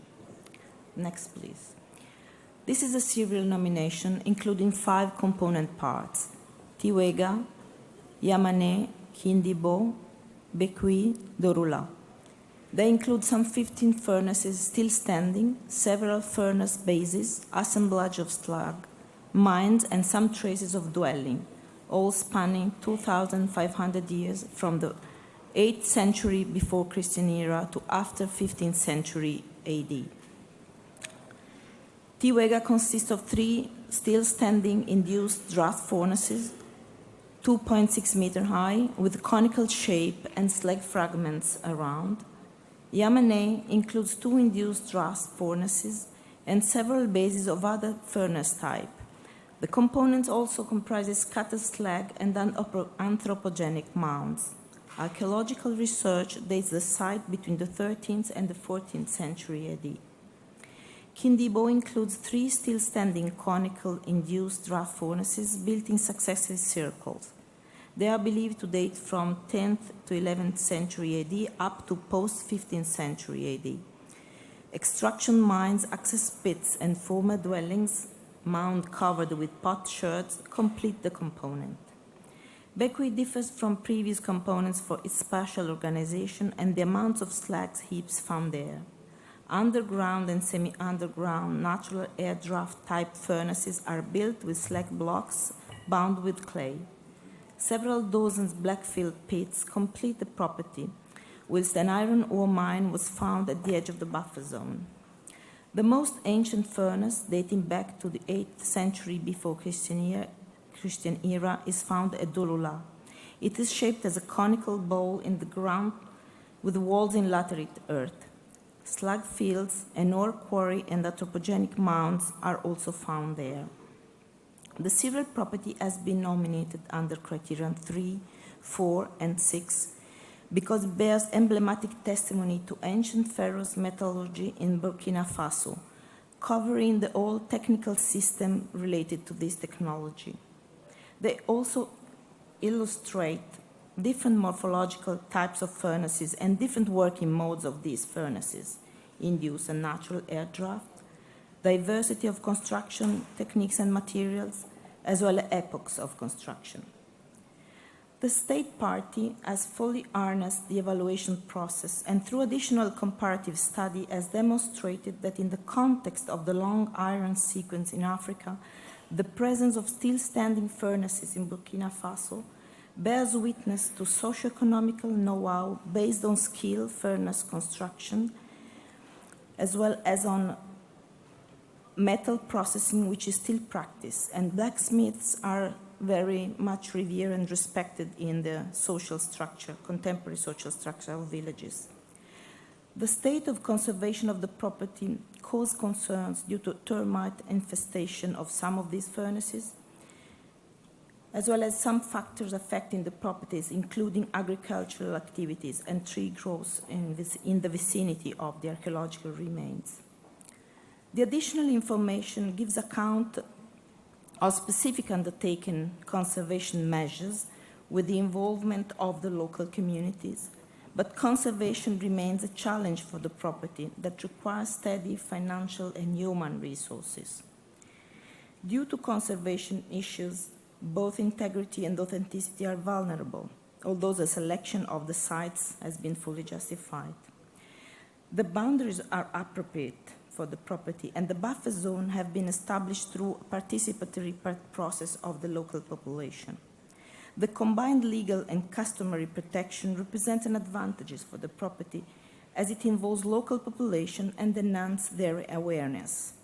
On the other hand, the management needs being developed to incorporate risk preparedness and action plans with clear priorities and adequate resources. ICOMOS, therefore, recommends that the ancient ferrous metallurgy site, Burkina Faso, is inscribed on the World Heritage List on the basis of criteria 3, 4, and 6. ICOMOS has also provided a set of additional recommendations to be implemented concerning strengthening of protection, conservation, research, and management. ICOMOS further recommends that the state party submit a report on the implementation of the recommendation above, and finally suggests that the name of the property be slightly modified to become Ancient Ferrous Metallurgy or Burkina Faso. Thank you, Chair. Thank you very much. So we have the draft decision. Are there any comments? Angola, please. Merci, Monsieur le Président.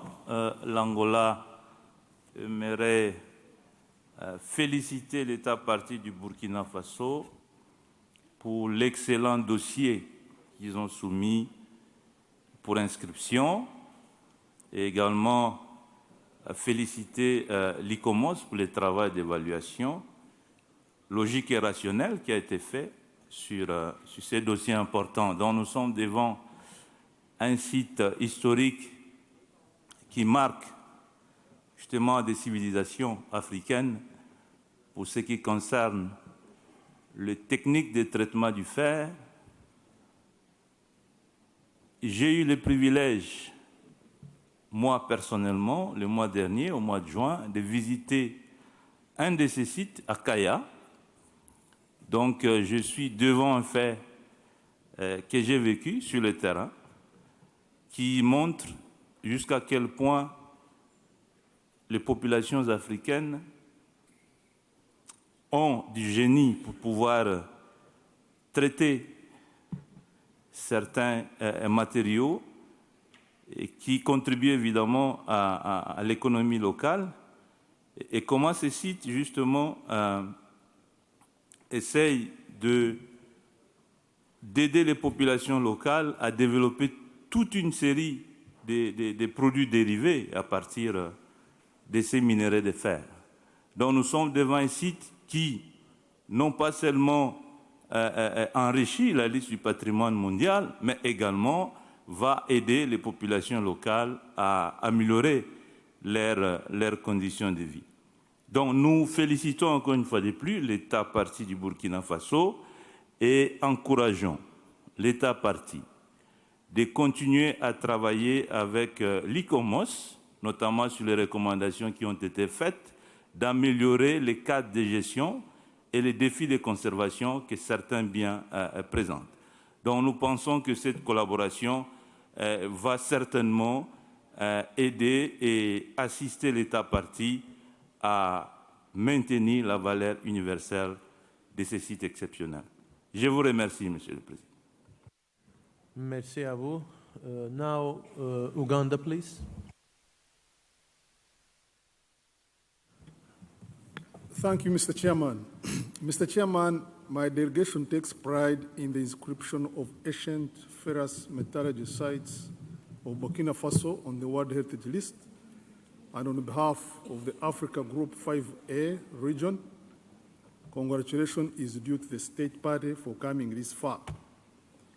Anyone who visits this awesome landscape departs somewhat different upon realizing the centuries-old magnificence of how the antique civilizations of this part of Africa registered tremendous levels of technical, scientific, artistic, and craft sophistication in extracting ferrous ores from the earth, and how the crafticians processed them into numerous metallic products despite the low level of technological advancement of those times. The crafticians used simple technologies to make artifacts of tremendous power and cleverness, and since the 13th century to date, the furnaces through which the ores were processed to result into the varied products still dot the ancient ferrous metallurgy sites of Burkina Faso intact. In protecting the OUVs of the site, the delegation of Uganda joins ICOMOS in requesting the state part of Burkina Faso to embrace the complementary recommendations added to 43-8B11 in favor of sustainable management of this landscape, alongside joining the World Heritage List. I congratulate Burkina Faso again. I thank you, Mr. Chairman. Thank you very much. Tanzania, please. Thank you, Mr. Chairperson. Very brief. This delegation would like to commend the State Party of Burkina Faso for the efforts it has undertaken to ensure the OUV of this property. Indeed, we commend the advisory body for their technical supports to the State Party. Therefore, we support the inscription of this property under the criteria 3, 4, and 6. Thank you. Thank you very much. And Tunisia, please.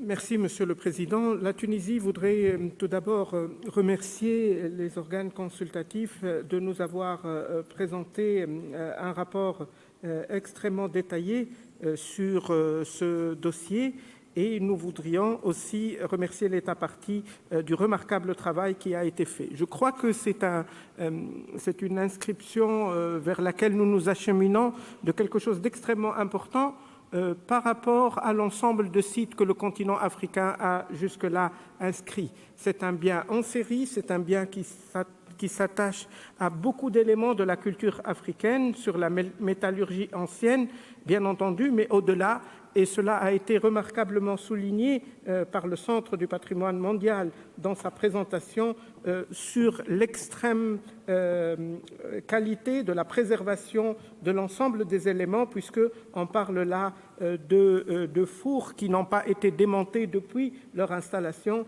et il y a aussi une reconnaissance de la richesse technique et des traditions de ces populations, et notamment la communauté des forgerons. C'est un très beau dossier et nous voudrions vraiment féliciter l'État partie d'avoir présenté un dossier de cette qualité. Merci beaucoup. Thank you. Zimbabwe, please.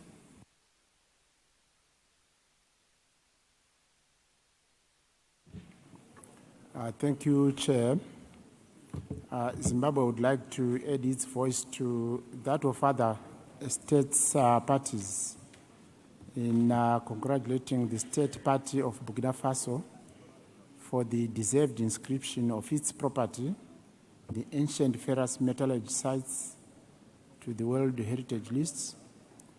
Mr. Chairman, this achievement bears testimony of the state party's ability to preserve and present the well-protected iron ore smelting furnaces, which are directly associated with living traditions of old iron technology of the West African communities, dating back to over thousands of years ago. We have no doubts of the state party's future commitment and ability to safeguard the perpetuity of the property's outstanding values, universal values. Thank you. Thank you. As far as the last speaker is Spain. No, Norway also. Are there disagreements with the decision or what? Why should then we? Okay, go ahead. Sí, bueno, gracias, presidente, por este privilegio de ser la última delegación. Estamos francamente contentos, nuestra delegación, porque es un bien que se incorpora a la lista, un bien africano. Con eso se contribuye a esa lista representativa geográficamente por la que siempre luchamos siempre. Así que enhorabuena a Burkina Faso, y además presenta una categoría que está muy poco representada, un periodo histórico muy poco representado, y animamos al Estado, por supuesto, al gran reto que tiene ahora, ¿no? a mantener ese valor universal excepcional. Así que enhorabuena Burkina, enhorabuena África. Thank you. Norway, please. Thank you, Mr. Chair. We just wanted to say that we wholeheartedly supported the inscription. Félicitations, Burkina Faso. Merci. Thank you. Azerbaijan. Thank you, Mr. Chairman. Azerbaijan joins the previous speakers in congratulating also the state party for this inscription. It is the only one from Africa this year, and we really commend the state party for its efforts for the preservation of the site. Thank you. Thank you. China. Thank you. It's always a great pleasure to congratulate somebody. So in this case, we want to join all the others to congratulate Burkina Faso for this site, and we are delighted that one more site is added in Africa. Thank you. Thank you very much. I'm happy to have such a positive atmosphere in the whole Australia, please. Thank you, Mr. Chairman. We are very delighted to join the chorus of congratulations for Burkina Faso. There is so much more to do in terms of achieving better representation of Africa on the World Heritage List, and this is a very most welcome addition. Thank you very much. Senegal, I can see the representative of Senegal. He wants the last, please, the last speaker. Merci, Monsieur le Président. Je voudrais juste féliciter chaleureusement le Burkina pour cette inscription, car les sites de métallurgie ancienne de réduction du fer sont des témoignages de ce savoir-faire technologique que les pays africains, les civilisations africaines ont maîtrisé à une époque très très ancienne. C'est important de le préciser et de dire en même temps que la plupart des pays de l'Afrique de l'Ouest partagent, si vous voulez, cette réalité. Et c'est le moment d'encourager d'ailleurs les États partis qui partagent cette continuité historique, qui ont également des fours au fourneau, de travailler sur une extension et de redonner un peu, si vous voulez, ce qu'on pourrait appeler la route du fer en Afrique de l'Ouest. Elle existe, que ce soit au Sénégal, au Mali, au Burkina, au Niger. Nous avons cette extension qui devrait être faite et que ces pays-là travaillent dans ce sens. Je vous remercie. Thank you very much, Senegal. Hungary. I hope no objections. Thank you very much, Mr. Chair. I know that it is shown too much, but I would express the congratulations of Hungary to Burkina Faso to this very successful nomination. First of all, because the ancient ferrous metallurgical sites are an extraordinary, unique thing in this region, and secondly, because in this region, Burkina Faso and the nearby countries, many sites are in danger, and we do hope that it can be kept in a very good position also later. And third, because this metallurgical activity went through the boundaries up to the Mediterranean, and so it is more important than we could imagine at the first sight. Thank you very much. Thank you very much. Honorable members of the committee, as far as I know, there is no any other amendments and drafts proposed to this decision. So I therefore declare draft decision 43-8B11 adopted as amended.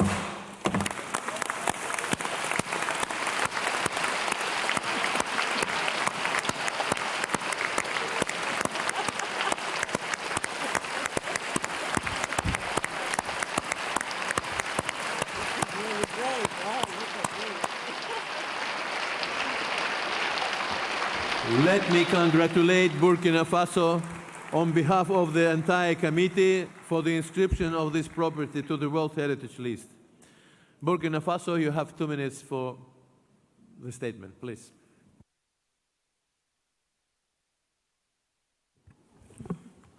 Mesdames et messieurs, chers amis de la culture, Monsieur le Président de la session, je voudrais tout d'abord, au nom du gouvernement du Burkina Faso, de la délégation de mon pays, au mien propre, mais aussi à celui de mon collègue de la culture qui n'a pas pu être là, exprimer mes vives félicitations et gratitude à l'endroit des plus hautes autorités de la République d'Azerbaïdjan pour l'organisation parfaite de cette 43e session du Comité du patrimoine mondial que vous présidez de main de maître.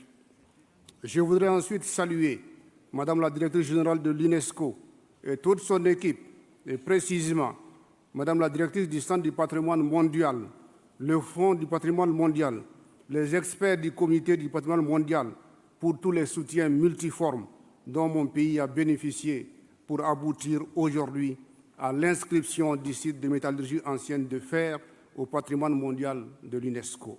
Troisième du genre au compte de mon pays, après celle des ruines de l'Europénie et du complexe W. Arli Pendjari. Une inscription sur cette prestigieuse liste est un honneur, une source de fierté, non seulement pour le peuple burkinabé, mais aussi pour l'Afrique tout entière, parce qu'aujourd'hui nous célébrons l'Afrique qui participe à l'industrie mondiale, qui participe à la créativité et à la technologie. Notre pays est connu pour sa diversité et son dynamisme culturel. Nous vous invitons, par-delà ces sites culturels, à fréquenter les CIAO qui fêtent l'artisanat africain, le FESPACO pour le cinéma africain. Mais cette victoire d'aujourd'hui, à un moment où notre pays fait l'objet d'attaques terroristes, est une énergie qui galvanise nos troupes. C'est pourquoi le Burkina Faso est conscient que l'Afrique a très peu de biens inscrits sur la liste du patrimoine mondial. L'Afrique présente un visage peu reluisant sur la liste du patrimoine en péril. 11 États africains n'ont pas encore de biens inscrits sur la liste du patrimoine mondial et nous espérons que ces pays travaillent à cela.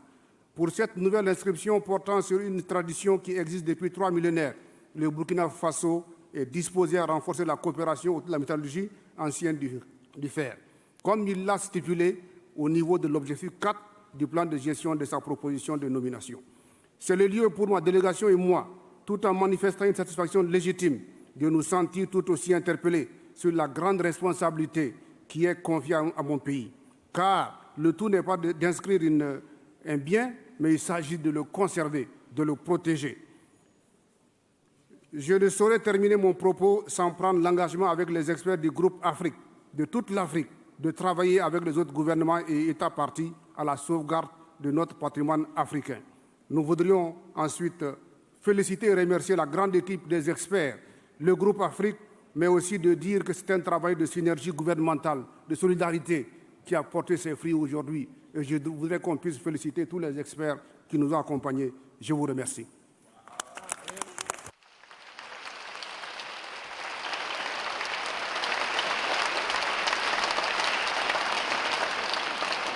Once more, we cordially congratulate Burkina Faso for the inscription. And I would like to make one announcement that according to the apply of the several states, the discussion of their files will be postponed for tomorrow. That's why please note that on the list we have Bahrain. Bahrain will be discussed tomorrow. Now we proceed to the item 10, Iraq.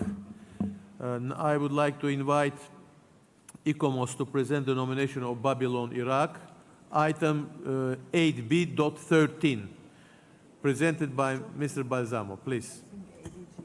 Thank you, Chair. We received a factual error notification concerning the evaluation of this nomination, and this factual error notification will have also some impact on the proposed statement of outstanding universal value. And it is to be found on page 78 of both the English and French version of document INF 8B4. Thank you. Thank you. I'm sorry, please, may I ask for continuation of celebration out of this room, please? Burkina Faso, please take a seat, please. Thank you very much. Thank you. ICOMOS, please, you are welcome. Thank you, Mr. Chairperson. Denominated property includes the archaeological remains contained in both the inner and outer city, as well as selected agriculture areas surrounding the excavated ruins of the ancient Neo-Babylonian capital, Babylon. The property was first deferred in 1983 in order to prepare a safeguarding plan, clarify restoration aims, and define the boundaries. Several previous initiatives of UNESCO supported its protection, in particular 2 special sessions aimed at assessing the condition of the site of Babylon in 2005 and the establishment of an ICC subcommittee in 2007. The nominated property has an area of 1,054 hectares and a buffer zone of 154 hectares. As the capital of the Neo-Babylonian Empire between 626 and 539 before the Christian era, Babylon is an exceptional testimony of this culture at its height. One of the largest, oldest settlements in Mesopotamia and the Middle East, it was the seat of successive powerful empires under such famous rulers as Hammurabi or Nebuchadnezzar. The city has brought forward architectural and urban references widely acknowledged, such as the Ishtar Gate and Ishtar Temple, the Summer Palace, the Nabushahara Temple, the Northern Palace, and many, many others. Only 18% of the archaeological city have been excavated, and ICOMOS commends the very cautious policies for future excavations adopted by the state party. Above the archaeological evidence, one finds several reconstructions created during the revival of Babylon project in the 1980s. sometimes of a larger scale, but largely based on the archaeological walls of the historic remains underneath. The Summer Palace here illustrates the method and scale of these reconstructions. The property further contains post-Neo-Babylonian structures, including archaeological evidence from later periods, here the Greek amphitheater, or architectural remains of the Islamic era. Unfortunately, a number of architectural structures were also added above the urban archaeological evidence in the 20th century, including the here shown palace of Saddam Hussein, the police headquarters, Antiquities Administration, a touristic village, and structures established during the site's military use as Camp Babylon in the early 21st century, which both cover significant areas at the center of the property.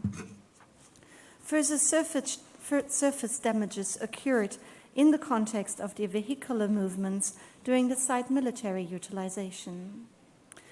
Most of these alterations occurred above the archaeological evidence, which can be seen in this overlay of a 1930 archaeological survey with the contemporary aerial photograph.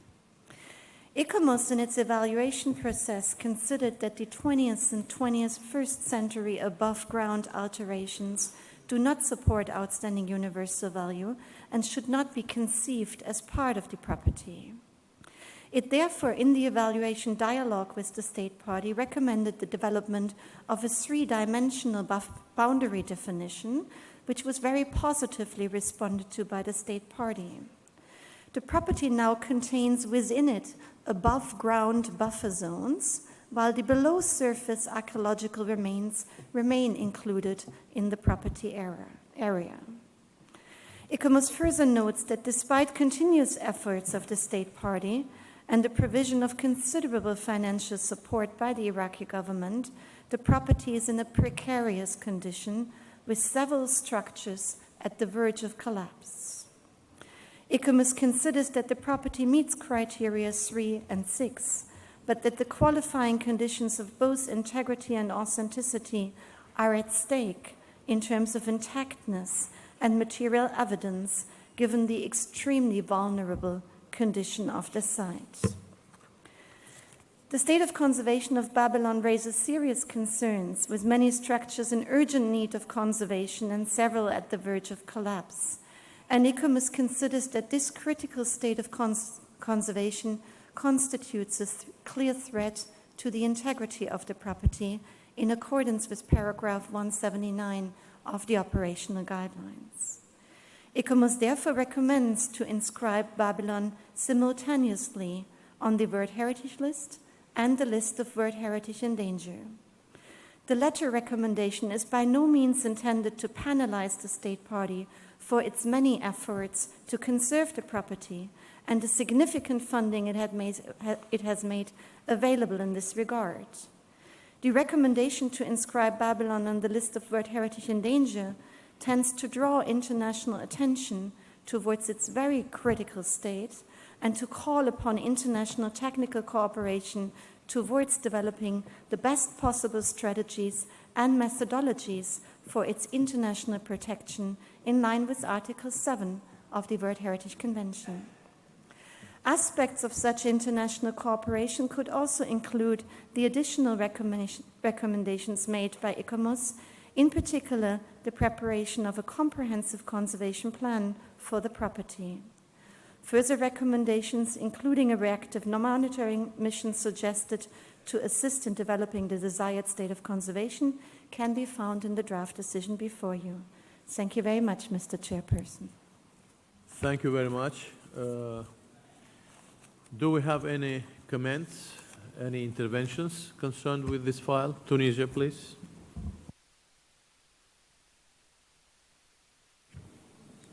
Merci, Monsieur le Président.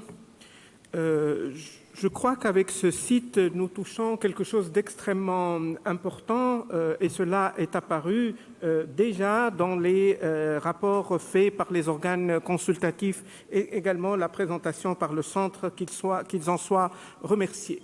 Nous parlons d'un site où notre civilisation, dans sa globalité, a vu le jour. C'est le berceau de la civilisation et l'un des plus grands et probablement les plus anciens lieux de peuplement en Mésopotamie. Chacun de nous a dans son imaginaire ce que Babylone représente, ou en tout état de cause, une représentation de Babylone.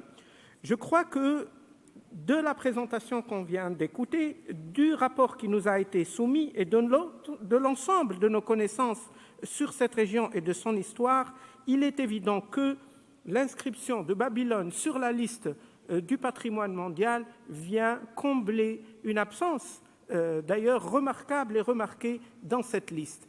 Dans l'esprit de ceux qui ont fait cette convention, c'est ce genre de type de site qui a été envisagé au départ.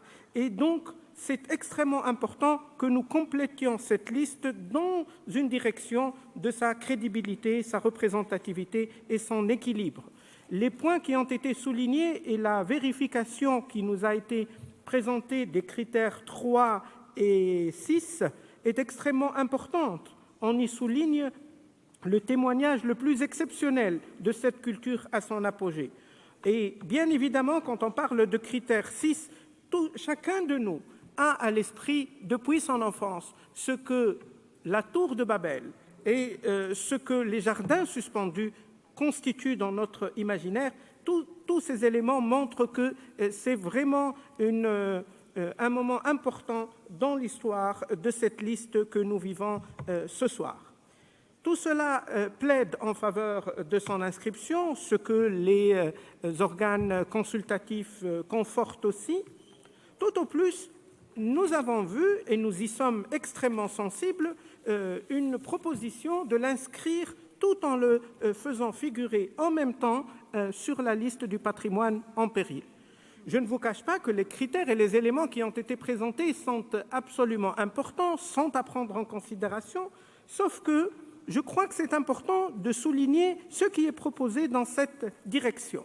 Essentiellement, élaborer et finaliser un plan de conservation, renforcer le plan de gestion qui est existant, encourager la coopération internationale. Nous croyons que ce sont des éléments extrêmement importants et nécessaires à la conservation de ce site et sa meilleure tenue. C'est pour ça que je vous propose, Monsieur le Président, qu'on donne la parole à l'État partie pour nous dire sa disposition à faire face à ces points sans passer par la liste en péril, parce que je crois qu'il y a un signal important à l'adresse de toutes ces populations que cette inscription est un moment fort, elle induira l'énergie suffisante pour la bonne protection sans passer par la liste en péril. Merci beaucoup de votre attention. Thank you. Kuwait, please. Thank you, Mr. Chair. First of all, I would like to thank the Advisory Board and the State Party for finally, after 35 years, that chapter of the dossier has been closed in a very positive or partial positive way. What is the World Heritage List without Babel? And how to tell the history of humanity without going back to the earliest of all chapters, Babel? One would assume that during the early years, during the time of the forefathers and mothers of this convention, that such fundamental starter of human history would have been a global priority to ensure its listing. Any shortcoming in achieving the pillars on which the outstanding universal value that Babel depends on is a shortcoming of the international community. Resilient Iraq. Resilient Iraq continues to provide lessons to all of us with regards to the importance of heritage to the state, to the Iraqi society, to the local people who are taking care of the Iraqis' heritage, and the site managers. If you would meet them, you can touch deeply rooted the sense of responsibility that they inherited over generation. That which makes the very essence of their sense of pride. We call on the committee members, again, I really call on the committee members to consider a symbolic gesture of solidarity with Babel, with Iraq, and the heritage at large. To celebrate a list of heritage that includes Babel, it should be long time ago, a really much overdue moment. To be inscribed but not in the endangered list. And I don't think we need intention or reasons to get attention for Babel to secure funds to get the necessity needed to be done on this site. As I know, the local government and the national government of Iraq have been allocated a substantial budget to overcome all the upcoming, all the shortcoming or all the concerns from the advisory board. So again, I urge all the committee members to describe the site, but not in the endangered list. Thank you. Thank you very much. Uganda, please.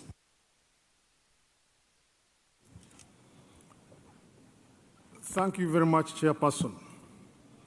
Whereas it is now common knowledge, as contained in Section 2 and Section 4 of the Draft Decision 43-8B13, that Babylon, Iraq is now poised for simultaneous inscription, respectively, on the World Heritage List and on the list of World Heritage in danger, the delegation of Uganda takes full cognizance of the anxiety of the State Party of Iraq and emphatically provides encouragement that the second part of this inscription is set to generate hitherto unforeseen advantages, poised to ignite unique, intermediate, and long-term benefits transfers to Babylon. Accordingly, Mr. Chairman, simultaneous inscription of this site comes in a post-Gulf War era, signifying exceptional resilience and commitment of the Iraqi government towards mobilization of considerable funding for conservation, scholarly exposition, visitor comfort, and concurrent protection of its OUV to highest possible standards. The Uganda delegation commends the Iraqi government for this feat, amidst projected urgency of even more fervent resource-led reduction and mitigation of threats highlighted in the Statement of Integrity of the Property. In this connection, Mr. Chairman, whereas the government of Iraq seems uncomfortable about concurrent inscription of Babylon on the list of World Heritage in danger, for supposedly denoting a penalty for inheriting a severe situation and prejudice against already ongoing corrective measures, it is beyond all doubt that this second part of inscription will in fact attract more effective resource-driven attention and care, both locally and internationally, and further galvanize a more robust, timeless, and active-driven conservation management planning regime as an immeasurable benefit for Babylon. I submit, Mr. Chairman. Thank you very much. Tanzania, please. Thank you, Mr. Chairman. Mr. Chairman, it should be noted that in the 1980s, Babylon suffered from the inappropriate construction of its main monuments and from landscape alteration. New damages were inflicted to the property between 2003 and 2005 when it was used as a military base by the foreign forces. Fortunately, for the past decade, the state party Babylon has been the focus of urgent conservation work and long-term management and conservation planning undertaken by the state party in collaboration with the World Monument Fund. Clearly, the state party needs more time to secure the fragile integrity and authenticity of Babylon. This endeavor should take place with additional international assistance and cooperation, especially from ICOMOS and UNESCO, a step the state party appears full open to.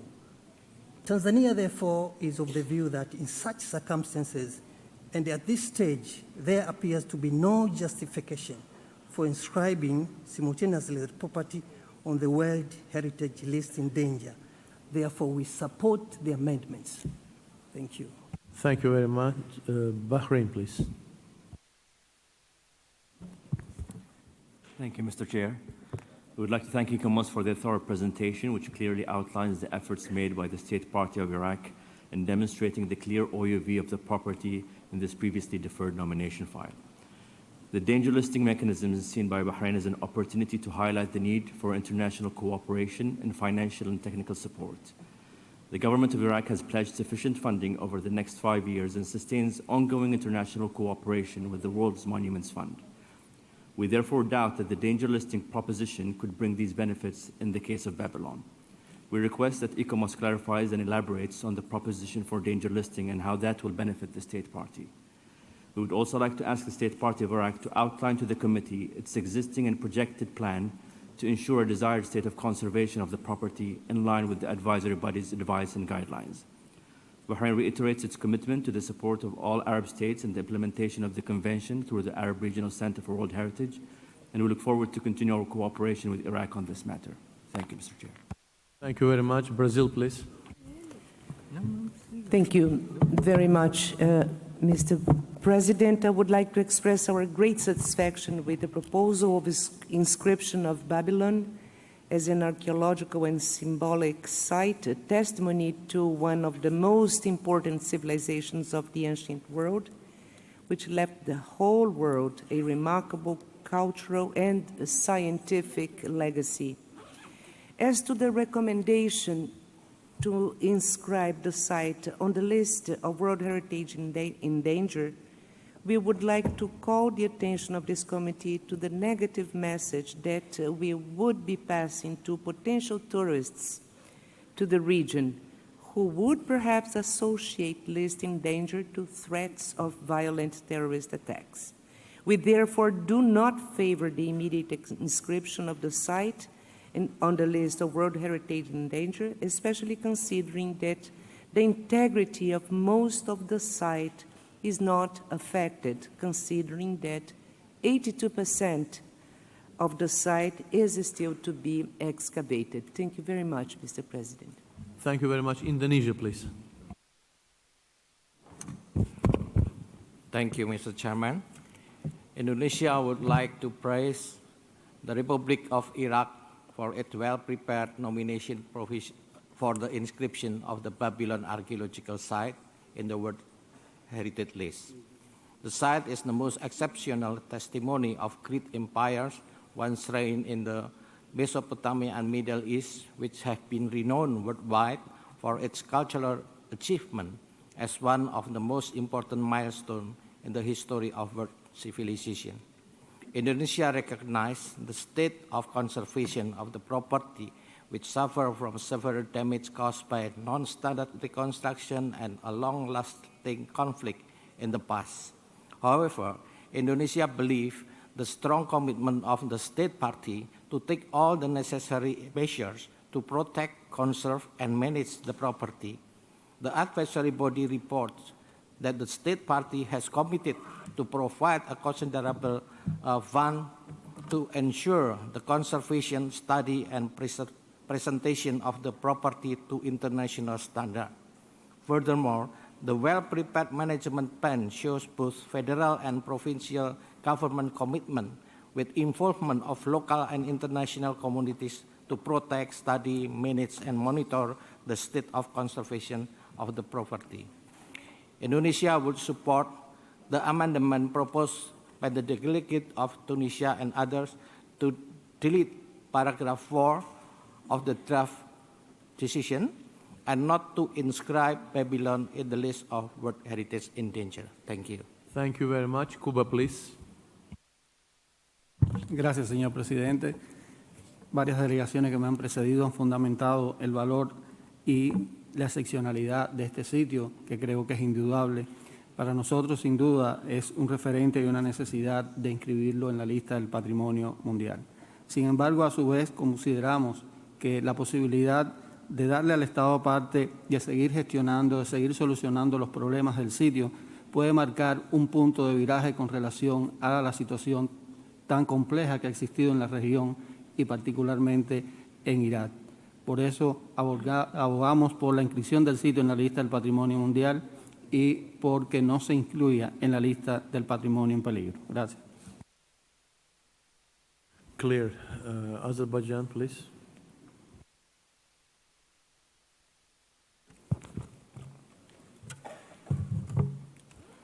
Thank you, Mr. Chair, for giving us the floor.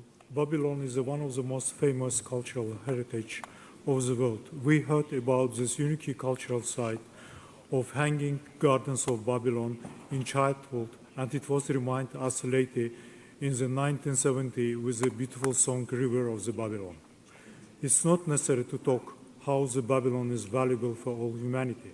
Thank you very much to ICAMOS and World Heritage Center for very hard and fruitful works. The special thanks to the State Party for preservation this site for all of us and for coming generation despite security challenges. The site under discussion since 1983, and finally it will be inscribed into the World Heritage List. We fully agree with the ICAMOS statement that the nominated property of Babylon is an exceptional testimony of the Babylonian and New Babylonian empires, which are not currently represented on the World Heritage List. Babylon has also been a powerful symbol of metaphor, not only in religious texts of the three monotheistic religions, but also as a symbol of reference in the arts and literature at large. We agree with the ICAMOS kind request to the state property to revise the boundary zone and especially boundary of the buffer zone. Our delegation supports the amendment for inscriptions and nomination property into the World Heritage List. State party really has been done a great job necessary to give the opportunity to continue their successful work. Thank you very much for kind attention. Thank you. China, please. Thank you, Chair. China welcomes the ICMOS and the World Heritage Center for deciding to inscribe Babylon into World Heritage. It is a great part of ancient civilization. It should be well protected, and we appreciate that the state party has been making tremendous efforts of their own to achieve that, despite the disruption of war and other activities. The state party wants no money from international support, and therefore we feel that the state party should be given time to continue their efforts in this direction. And we very much hope that also that the distinguished delegation of Iraq can be given the opportunity also to speak, to clarify some of their positions on this matter. So China joins the others in sponsoring the amendment to the draft decision to enlist the Babylon into the World Heritage, but not enlisted in the World Heritage in danger. Thank you. Thank you. Guatemala, please. Muchas gracias, señor presidente. Queremos felicitar al Estado parte por esta nominación, por el esfuerzo. Son más de 30 años desde el primer examen de esta nominación y gracias al detallado análisis de ICOMOS ahora vemos una luz de esperanza al final del túnel. Sin lugar a dudas, los restos arqueológicos de Babilonia constituyen un testimonio excepcional del mundo antiguo, evidencia material de los avatares de la historia cultural de la humanidad del pasado y del presente, incluyendo elementos relevantes de la creatividad a través del urbanismo, la arquitectura y las muestras de la capacidad innovadora de sus habitantes, en lo político, en lo técnico y en lo artístico, pero también por su legado científico para la matemática y la astronomía. Este singular y significativo sitio arqueológico se reconoce como un símbolo universal para las artes y la literatura. Cuántas novelas, canciones y memorias colectivas incluyen referencias de la antigua ciudad de Babilonia. La propuesta y evaluación ha identificado el valor universal excepcional bajo dos criterios, y aunque hay preocupaciones sobre la autenticidad, la integridad o el estado de conservación, También se reconocen los esfuerzos para contar con un reforzado sistema de gestión para la inscripción en la lista de Patrimonio Mundial. Comprendemos las circunstancias que determinan la vulnerabilidad y situación actual de los bienes, pero al mismo tiempo, como en otros casos similares que se han discutido por este comité, Guatemala desea expresar su apoyo para la inscripción en la lista de patrimonio, al mismo tiempo que respaldamos las enmiendas propuestas por Túnez y otros miembros del comité para que no sea inscrita en la lista en peligro. Estamos de acuerdo en dar más tiempo al Estado parte para avanzar en la mejora de las condiciones y acabamos de recibir una propuesta de enmienda de la delegación de Noruega, la cual nos parece también coherente y complementa muy bien el proyecto de decisión. Muchas gracias. Thank you very much. Burkina, please. Burkina Faso. Merci, Monsieur le Président. Nous voulons à notre tour féliciter la République d'Irak pour cette proposition d'inscription et pour ses efforts qu'elle consent pour la conservation de Babylone. Ce bien de première importance a subi de nombreux outrages, mais il est à présent protégé par l'État parti qui, avec l'appui technique du World Monument Fund, a mis en place un système de gestion du bien.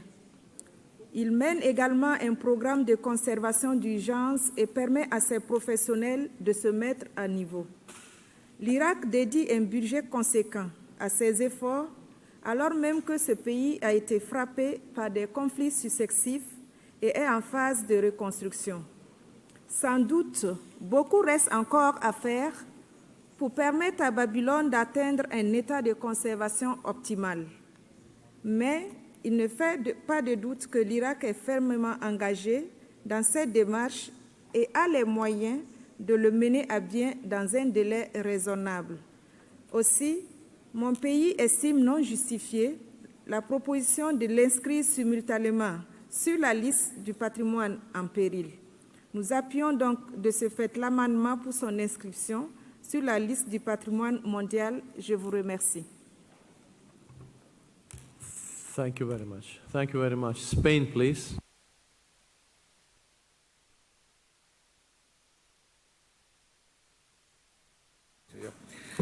Muchas gracias, señor presidente. Hemos tenido algunos el privilegio de visitar Babilonia y por eso queremos felicitar a cuantos han trabajado en este expediente, asimismo al Estado parte por el trabajo y la inversión que ha realizado hasta ahora. Es un expediente bien construido tanto en su vertiente material como en su vertiente inmaterial. Babilonia no solo hace una aportación a esta lista del arte babilónico, sino que es una civilización que emerge de las arenas del desierto para recordarnos que alguna vez fue posible tener un referente de convivencia en paz de las tres religiones monoteístas y de convivencia en tolerancia de toda una civilización. Por tanto, creemos que se debe seguir con los trabajos para que algún día esta Babilonia completa, con toda su plenitud y hermosura, acabe de emerger entre las arenas, recordándonos ese referente. Queremos, por tanto, apoyar la enmienda que hemos suscrito junto con otros países y la que acabamos de conocer hace un momento en Noruega, que también hace una aportación importante. Creo que el esfuerzo de todos será muy positivo para tener en la lista de patrimonio una candidatura como esta, que no solamente aporta los criterios que todos reconocemos, sino que, como digo, es la emergencia de una civilización que tanta falta le hace a este mundo, sobre todo cuando ella misma, ese mismo territorio, ha sufrido las incomprensiones y los egoísmos de batallas bélicas que jamás algunos acabaremos de comprender. Apoyaremos, por tanto, la inscripción, apoyaremos que no esté en la lista en peligro, intentaremos sumar nuestra fuerza para que esta candidatura tenga éxito. Muchas gracias. Thank you very much. Kyrgyzstan, please. Thank you, Mr. Chair. We would like to congratulate Iraq and, of course, we support inscription of Babylon on the World Heritage List. But after what we have heard from our distinguished delegates from Kuwait, Bahrain, and others, we are not in favor of simultaneous inscription on the list of World Heritage in danger. Thank you. Thank you. And Bosnia, please. The last one, please. Babylon is a key stone in the history of architecture and urban life in the world, and we like just support amendment done by Tunisia, Kuwait, Bahrain, and other countries. Thank you very much. Now, as far as we could see, most of the speakers were supporting the new draft decision which were provided to our consideration. So may I ask the rapporteur to proceed? Thank you. Thank you. As discussed, we've received the amendment from various countries for this property. The first three will remain the same, and after the Statement of Outstanding Universal Value, the paragraph 4 would be deleted, as would paragraph 5 in its entirety. And then paragraph 4 has got two suggestions. So from Tunisia and the other countries, it would read, recommends that the state party give urgent consideration to the following, and then it would remain as it was.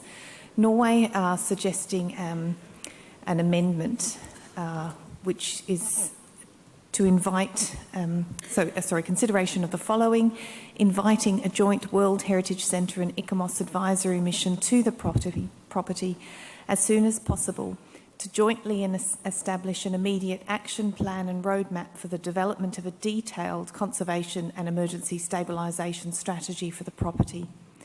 On the basis of such a phased and costed action, maybe that should say strategy, immediate efforts would then be made with the assistance of the World Heritage Centre and ICOMOS to find partners, technical support and donors to support this large-scale international conservation project. And then we can keep going down. This is unchanged.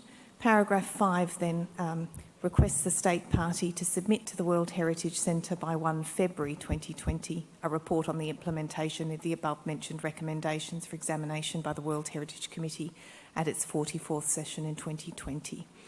That's the entirety of the amendments we've received. Thank you. Thank you very much. Norway, please.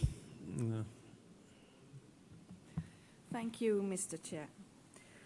First of all, Norway would like to congratulate the distinguished State Party of Iraq with this very successful nomination, and we wholeheartedly support the recommended inscription of this important cultural heritage of Babylon. We believe that most people in the world have great association with the name and history of Babylon. We also register there is a motion in the room, and as a principle, we would prefer to keep the original text, but given the situation, we, as shown on the screen, like the addition to the draft amendment as a new paragraph 4A. Thank you, Mr. Chair. Thank you. Kuwait, please. Thank you, Mr. Chair. Just a matter of procedure, before we're going to go to discuss the draft amendment submitted by the two different draft amendments, a lot of the committee members ask the state party to reply to certain specific questions. So hopefully after we listen to the state party and their commitment to specific question, we can then discuss the draft amendment. Thank you. You're correct. So if you don't mind, I will give floor to Hungary and then the state party before the approval of the decision. Thank you, Mr. Chair. If I may. Thank you, Mr. Chair. No. Hungary, now Hungary speaking, please. Hungary, After that will be the state party, please. Hungary. So thank you again, Mr. Chair. I congratulate the state party, of course, and many thanks for the advisory body for this proposal to be inscribed the site, because it's really very important for the mankind and for everybody. And Hungary supports the amendments given a possibility not to inscribe it at once into the list of the World Heritage in danger. Hungary, however, would like to give a short additions to the paragraph A, the new A paragraph. And so we prefer such a wording here that as soon as possible, but until the end of this year, so 2019, before at the end of the paragraphs, there is a compulsory task to give the SOC until the end of February. So it would be better to emphasize that this advisory mission should be taken place before the end of 19. Thanks. Thank you very much. Now I would like to apply to the state party, honorable delegation from Iraq, to answer the questions which were placed by the committee members. Please. Thank you, Mr. Chair. We fully share the concerns as regards the conservation states of Babylon, as demonstrated by our transparency about the issue in the nomination dossier. But we also contend that inscribing Babel as a property in danger would penalize Iraqi for inheriting a severe situation and incorrectly signal that we are not already engaged in taking corrective action. I will give the floor to His Excellency, Minister of the Culture, Dr. Abdelamir Hamdani, to continue his message. Thanks, Mr. Chair. First of all, I would like to express Iraqi deep thanks and appreciation to the effort that's been made by ICOMOS and the World Heritage Center. The Republic of Iraq understands the concerns regarding to the conservation status of Babylon that been made in 1980s, but Iraq is eager to conduct a corrective conservation and set a comprehensive conservation plan and management plan based on the outstanding universal value in a cooperation with the international community and with ICOMOS. For that, the Iraqi government has granted $250 million for the coming 5 years to conduct a conservation, an urgent conservation for the city of Babylon. And we, of course, we welcome the mission of ICOMOS to visit Babylon in 2020 to assist our commitments. Thank you. Thank you very much, Honorable Minister. So now we can proceed to the discussion of the Tunisia. Tunisia has the floor. Merci, Monsieur le Président. Et je voudrais remercier l'État partie qui confirme ce que nous avons dit dans la présentation, à la fois sa disposition à coopérer avec le centre, avec les instances consultatives pour établir les meilleures conditions pour que ce site inscrit au patrimoine bénéficie de la meilleure protection, conservation et protection possible.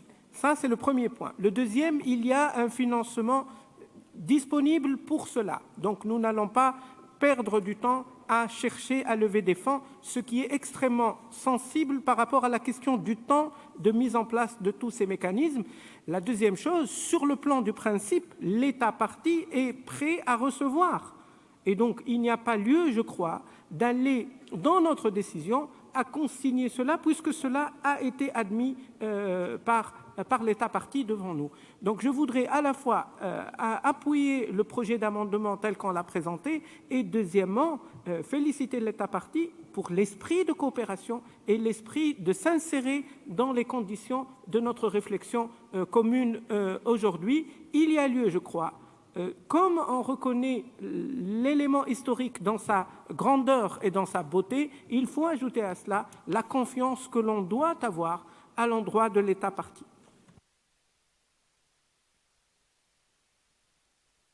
Thank you. Kuwait, please. Thank you, Mr. Chairperson. I think, looking at the draft amendment submitted by Norway, there is a lot of redundancy. Majority of the things will be covered in the next paragraph, the previously A and now B, regarding the comprehensive conservation plan and all the other points. So I don't think there is a need to add or to have it again. So I suggest to not have it. Thank you. China, please. Thank you, Chair. Just very briefly, we have now the addition from the distinguished delegation of Hungary to put a deadline, actually by the end of 2019, to have this joint mission. But just now, the Iraqi minister mentioned that they are willing to invite the joint mission in 2020. I was just wondering whether Hungary delegation wishes to insist on this deadline. Thank you. Hungary. Yes, thank you. I proposed this date because just at the end, the last paragraph of this proposed decision, there is a date, February 2020, and it means, at least for me, that it would be very good to be able to prepare this report and submit it to the committee, to be able to examine it at the 44th session of it. Thank you. Thank you. Icomos, please. Thank you very much, Madam Chairperson. There was one concrete question which was addressed to ICOMOS, considering the benefits of a possible danger listing, which has been a little overcome by the discussion in the meantime, but nevertheless, ICOMOS appreciates the considerable amount of resources that has been made available by the state party for the conservation of Babylon. And ICOMOS believes that now, regardless of whether the site is listed on the World Heritage List in danger or not, what is really important is that international cooperation and assistance is provided to establish the correct priorities for the utilization of these resources in developing an immediate urgent stabilization plan and a long-term comprehensive conservation plan. And ICOMOS would like to assure its willingness to contribute in this process. And in this context, the joint mission that was proposed by the State Party of Norway is very welcome at the soonest opportunity to assist the State Party in a context that is perceived as extremely urgent from our point of view. Thank you very much, Mr. Chairperson. Thank you very much. Tunisia, please.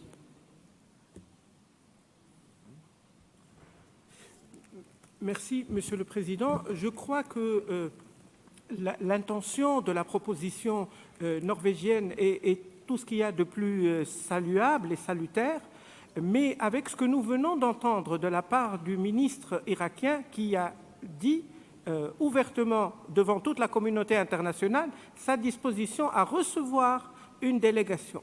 Je vous prie, et je m'adresse à nos amis de la délégation norvégienne, serait-il à l'aise avec une proposition où on enlèverait leur proposition et on la remplacerait, et si vous pouvez prendre ce que je vais vous dicter, le comité salue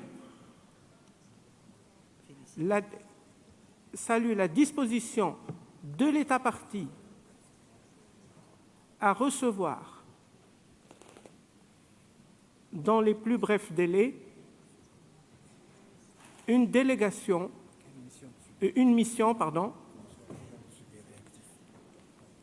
mission du centre et d'ICOMOS.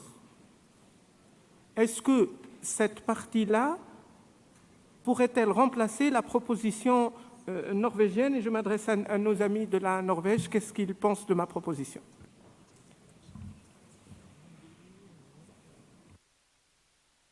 Norway. Thank you, Mr. Chair. We absolutely accept the suggestion from Tunis. Thank you. Thank you very much.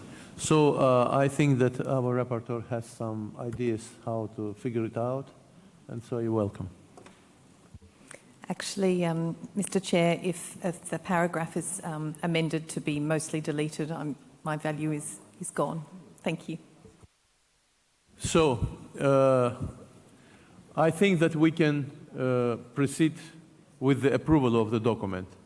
So are there any objections against the added paragraphs? Australia? Chair, it's just that the Tunisian amendment that you've just added doesn't make that much sense in the syntax from the primary sentence at the top of paragraph 4. It perhaps should be a separate paragraph. Rapporteur, please. I'm sorry, I had two things in my ear at once. Because the committee is welcoming a new something, just technically it will need to be a new paragraph, but it would just read, as our distinguished delegate from Tunisia suggested, that the committee welcomes the willingness of the state party to host this mission. And I must apologise, but I didn't hear what Australia's suggestion was. So we accept it like that. So I'm... Tunisia... No, okay. Merci. Merci. Ikomos.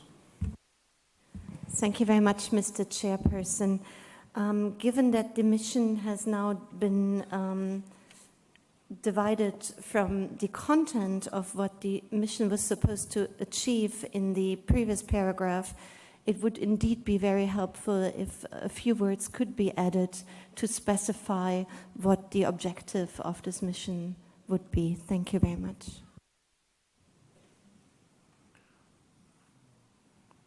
Rapporteur, please. Angola. Merci, Monsieur le Président. Je suis tout à fait d'accord avec l'ICOMOS de dire les raisons de cette mission. Thank you. I think my understanding was to jointly develop a phased and costed action plan for the conservation of the property. That was from the Norway's original proposal. Sorry, I said that very quickly. Welcomes the willingness of the state party to host as soon as possible a World Heritage Centre and ICOMOS advisory mission to jointly develop a phased and costed action plan for the conservation of the property.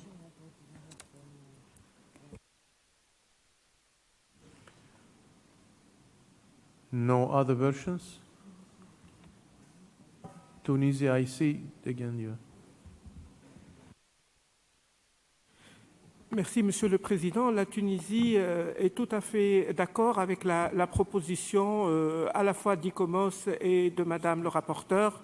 Et c'est tout à fait louable de préciser, et la précision nous convient parfaitement. Merci beaucoup.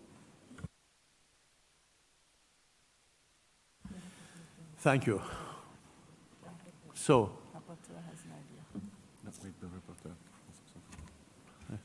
the floor is yours. Sorry, it has just been pointed out that rather than jointly develop, it may be to assist the state party to develop, because obviously if they are there, they are assisting to develop a phased and costed, if that's amenable. Reasonable. Thank you.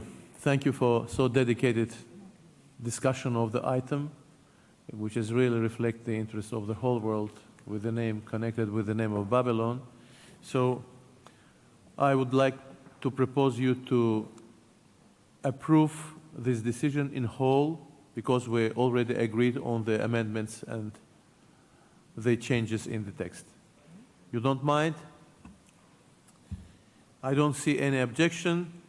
Therefore, declare draft decision 43 8B13 adopted as amended.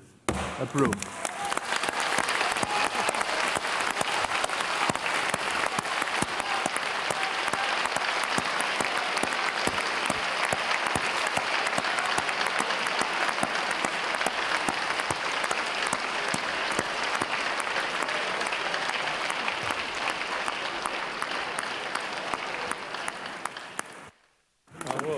On behalf of the committee members, please allow me to express our heartfelt congratulations for the inscription, and I would like to give the floor for the intervention to the State Party. Honorable Minister, the floor is yours. Thank you, Mr. Chair. Excellencies, ladies and gentlemen, allow me first to express how grateful we are to the government of Azerbaijan for its hospitality and outstanding organization of the 43rd session of the World Heritage Committee. Babylon is one of the most ancient cities in the world and was twice the largest one in antiquity. Volumes have been written about its immense legacy to the work. It is also a property that has suffered long neglect and even serious damages. The government of Iraq has now taken upon itself to redress the situation of this exceptional archaeology property. We are extremely pleased to see these efforts recognized. The inscription of Babylon on the World Heritage List was long overdue and will give a boost to future conservation work. We will take into consideration all the recommendations of the inscription decision in order to ensure that the outstanding universal value of the property is conserved. I now give the floor to His Excellency Dr. Abdelamir Al-Hamdani, Minister of Culture, for his speech. Thank you very much.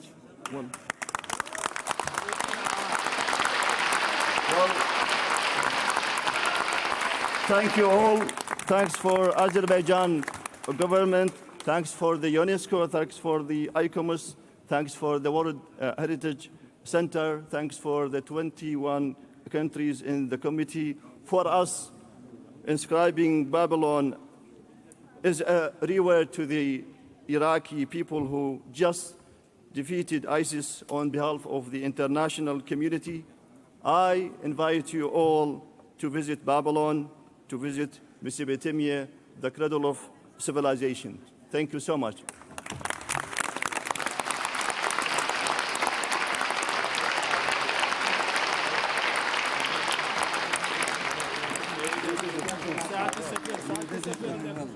Did it very, very well. Honorable delegates, members of the committee, as far as we can see, we don't have chance to start discussion of the next item now.